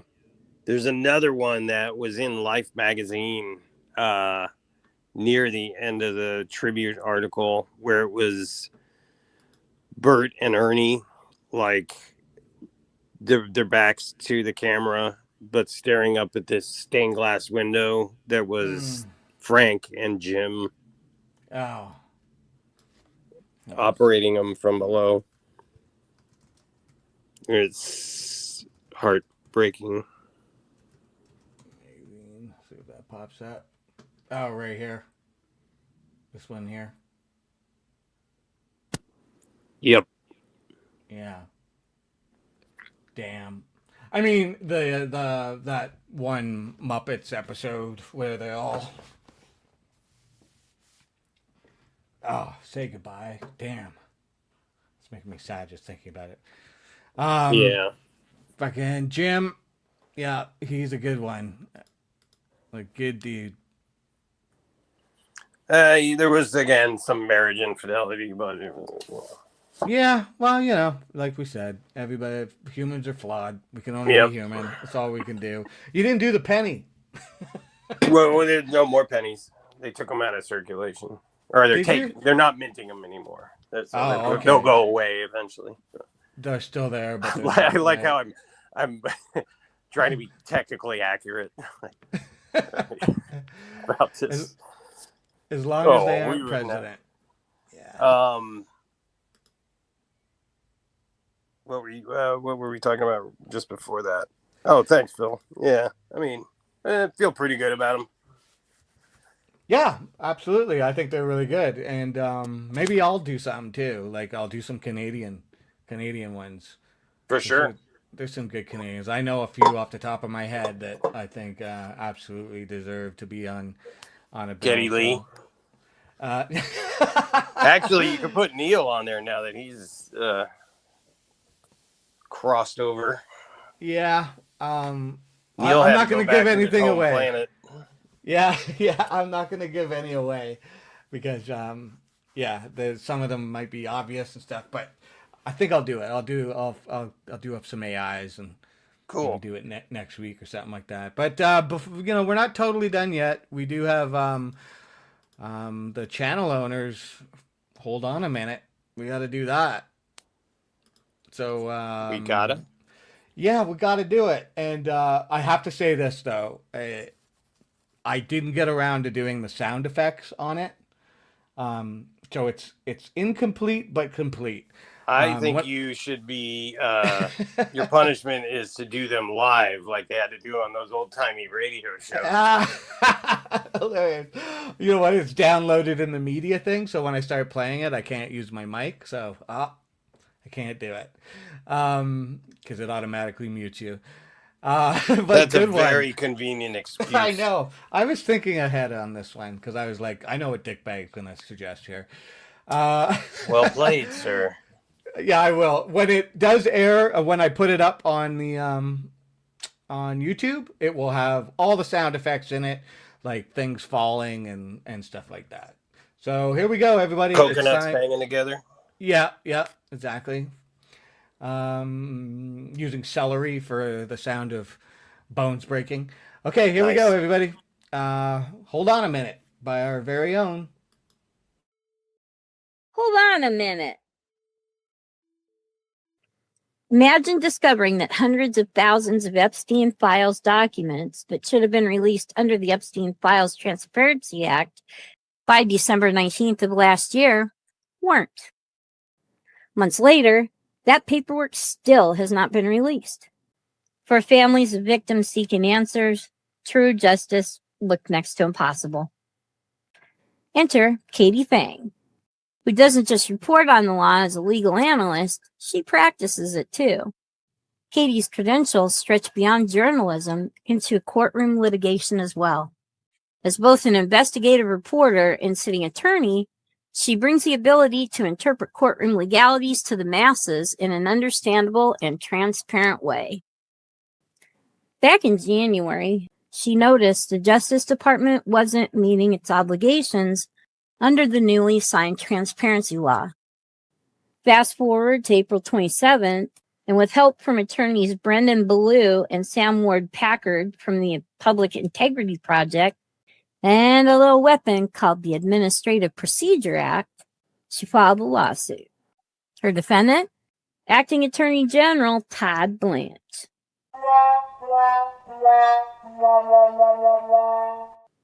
His response is pretty much that she couldn't sue and that Fang should have tried FOIA first. And that's it. He blew off the judge. Oops. But U.S. District Judge Emmett Sullivan wasn't having it. As Fang showed in her evidence, others had been directed to submit a FOIA, but under the FOIA, they couldn't get the same information they could under the Transparency Act. On June 26, he granted Fang's request for a preliminary injunction. By July 2nd, the DOJ was supposed to produce the unredacted documents and a redaction log or write a convincing explanation as to why they couldn't. No more excuses. Now, some observers point out this comes at a time when certain voices within the administration have pushed narratives suggesting women don't belong in powerful roles, including leadership positions in the government itself. Trump himself has removed virtually every woman he appointed. There is a bittersweet irony in knowing a female attorney temporarily brought an entire federal agency to their knees. But the lawsuit isn't over yet. Todd Blanche, theoretically one of the most powerful legal operations on earth, got out-lawyered by a seasoned female attorney who showed up with receipts. She and her team had years of experience and the willingness to think outside the box. They brought solid evidence and a couple of federal acts. His attorney showed up with his weak response and not much else. An experienced woman just humiliated the allegedly top law department in the country. Transparency won. Have no fear, though. Blanche and the DOJ, in being consistent, filed another delay while providing nothing the court had previously ordered. And the judge said no. Katie has until the 13th to respond, and Blanche has until July 20th to produce the ordered documents. Hey, Todd. How does it feel to be getting your ass handed to you by a girl?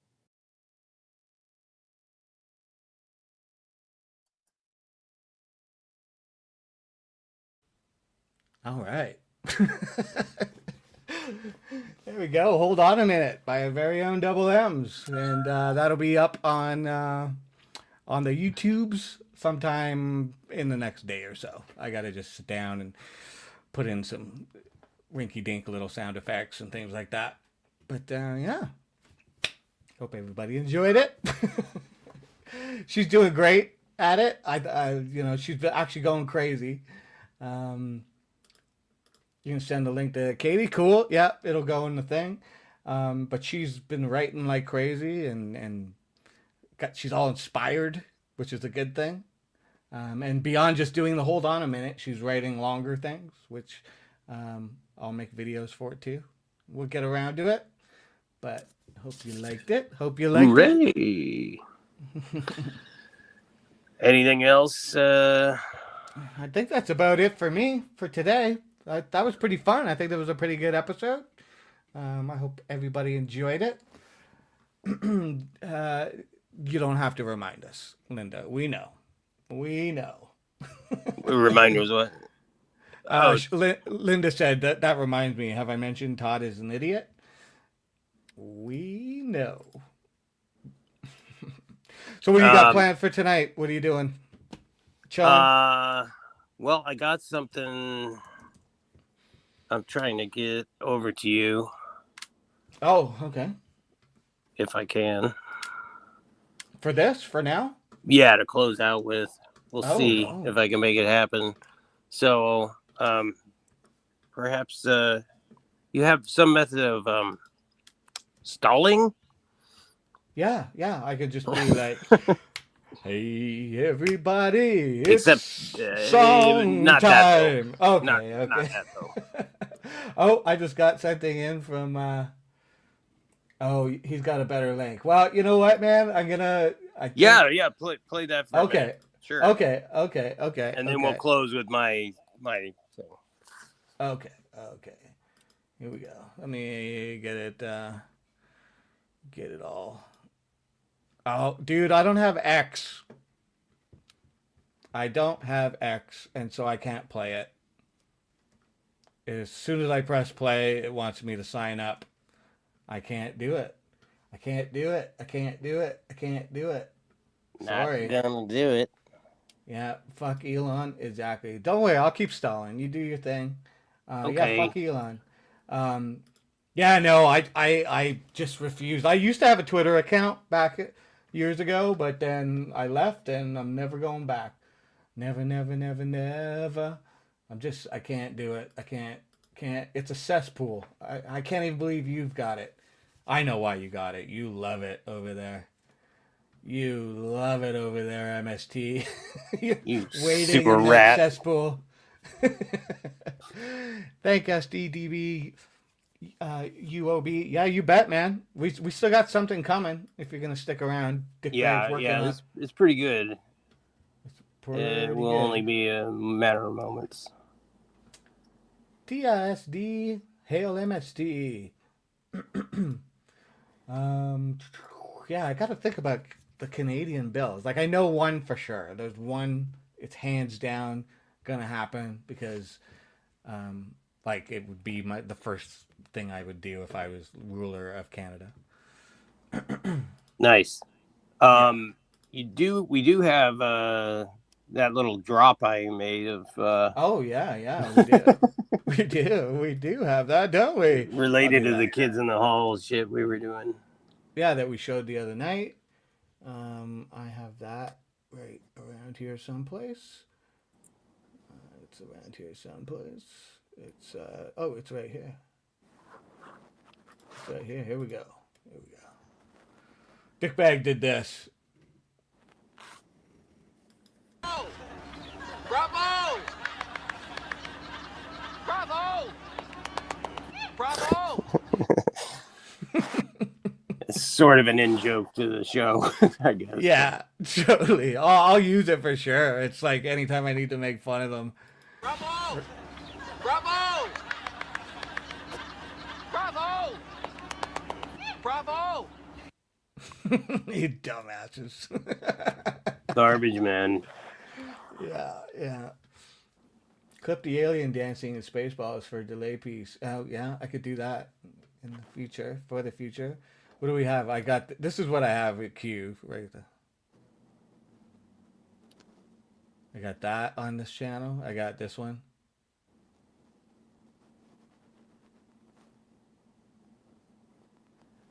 Yeah. I got this here. I am calm. I am calm. I am calm. I am calm. I am calm. Are you calm? Are you calm, Dickbag? I love that. Finding those things in my feed. Yeah. They're all good. It's just like there isn't one that you watch and you're like, oh, this sucks. It's like, this is great. I forgot life was like this at some point. Right. Instructional, weird. Yeah. Inscrutable instructional video tapes. Yeah. Good times. I keep adding stuff to my favorites list just as stuff to cut little bits out and just make a long form kind of abstract video of out of significant speeches and also just bizarre ass shit like that. I have sort of grouped into categories. Who knows if I'll ever get around to that. But there's so much weird shit out there. I am looking at. I'm gonna go over here. Everybody's like, "What is going on out of show? Jesus Christ, why am I still here? He's not even saying anything." Dickbag's working hard to bring you some content. Oh, I wanted to actually. Oh God, I don't know. This is gonna start a whole other conversation. I'm not going to do that. This is too much. Aw. It's okay. Who wants it? There's 12 people here. Okay. How much is it? How long is it? It's not that long. It's fucking horrible. Like, okay, 1 second here. The audio is horrible on it because the thing all turns down. Okay, I'm going to share a screen. Okay, everybody, get ready. This is going to piss you off. This is a Christian Bible camp where they are executing an Antifa person. Obviously not actually executing an Antifa person, but that is what they're showing people. It's a kids camp. These are all children. Okay, watch this shit. Watch this. What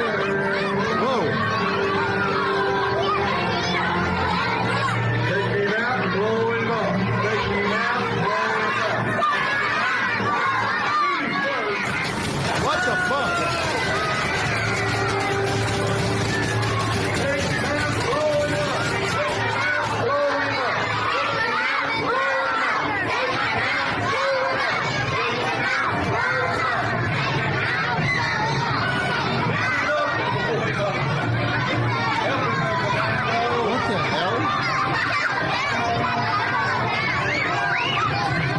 Right, but the left are a bunch of radicals.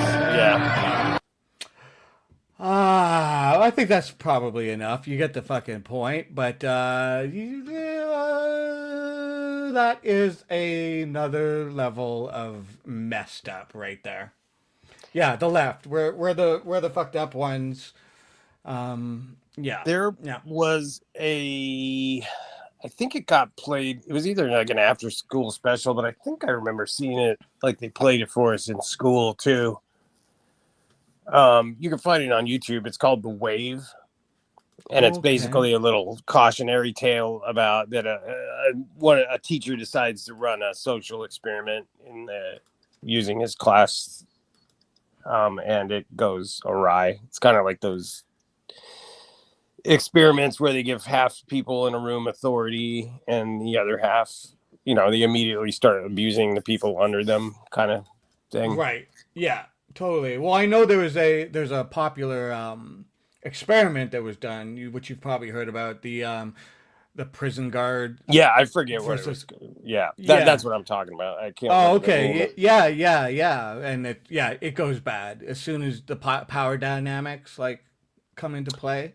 Well, they've done experiments where they put people in charge of sending electrical shocks to people who are just actors, but they act like and the people, over half of them kept going after the buzzer, and and even when the person was passed out, they continue to do it, and some of them genuinely enjoyed it. It's okay. I mean, I've seen, you've probably seen it too, but where they you can put people in a room, you take 10 people in a room, and you ask everybody a question, and to answer a yes or no question, and it's about something that's questionable, that makes you kind of look at your morals.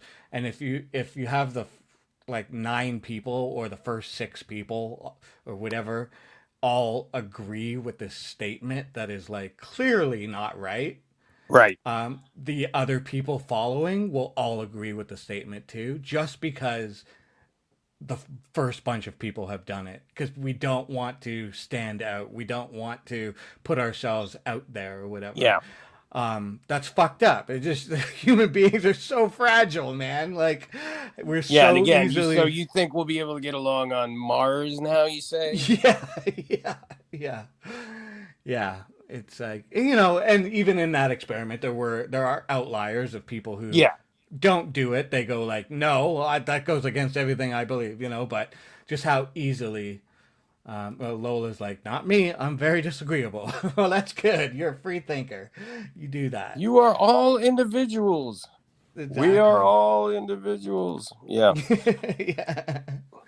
So Dickbag was working hard. Now I know what he was doing, and this is what he was doing. He did it just like that.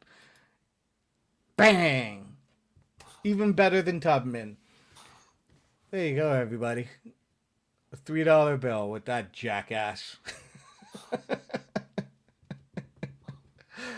There we go. People are enjoying it. Well, we're getting lots of ha's. Ha's. Well done, everybody. Well done. We did it. We brought everything full circle. Well, that was awesome. That's a pretty good day there. No message included. I don't know what the message would be. What would it be if you could put a message? Yeah, I don't know. Yeah, right. Those are just my ladybugs. Yeah. Yeah. Jim will love it. I'll send it to you, Double M's, and you can send it to him. I'll give you the hard copy. I only did that because it was requested there. Oh, okay. Okay. Well, there you go. He's ahead of the game. He's ahead of the game. All right, everybody. Thanks for coming out. We'll be back next week, more than likely. He's watching. Hey, Jim. Thanks for watching, Jim. Yeah, I don't know what we're going to talk about, but I'll try and maybe I'll do my Canadian things, my Canadian bills, try and get those done if I can get it into my busy schedule of creating content for all of you. You're going to put the Ted the Sock on one of them? Damn it. Not now. All right, guys. I hope you had fun. Hope you had fun, DP and Double M's. And we'll see you guys on the next one. Later. That's somebody else's line, but whatever. It works. Bye. Blib, blib, blib, blib.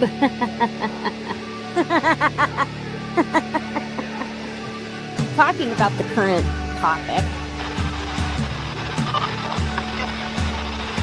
As you can tell by this show, I'm not good at it.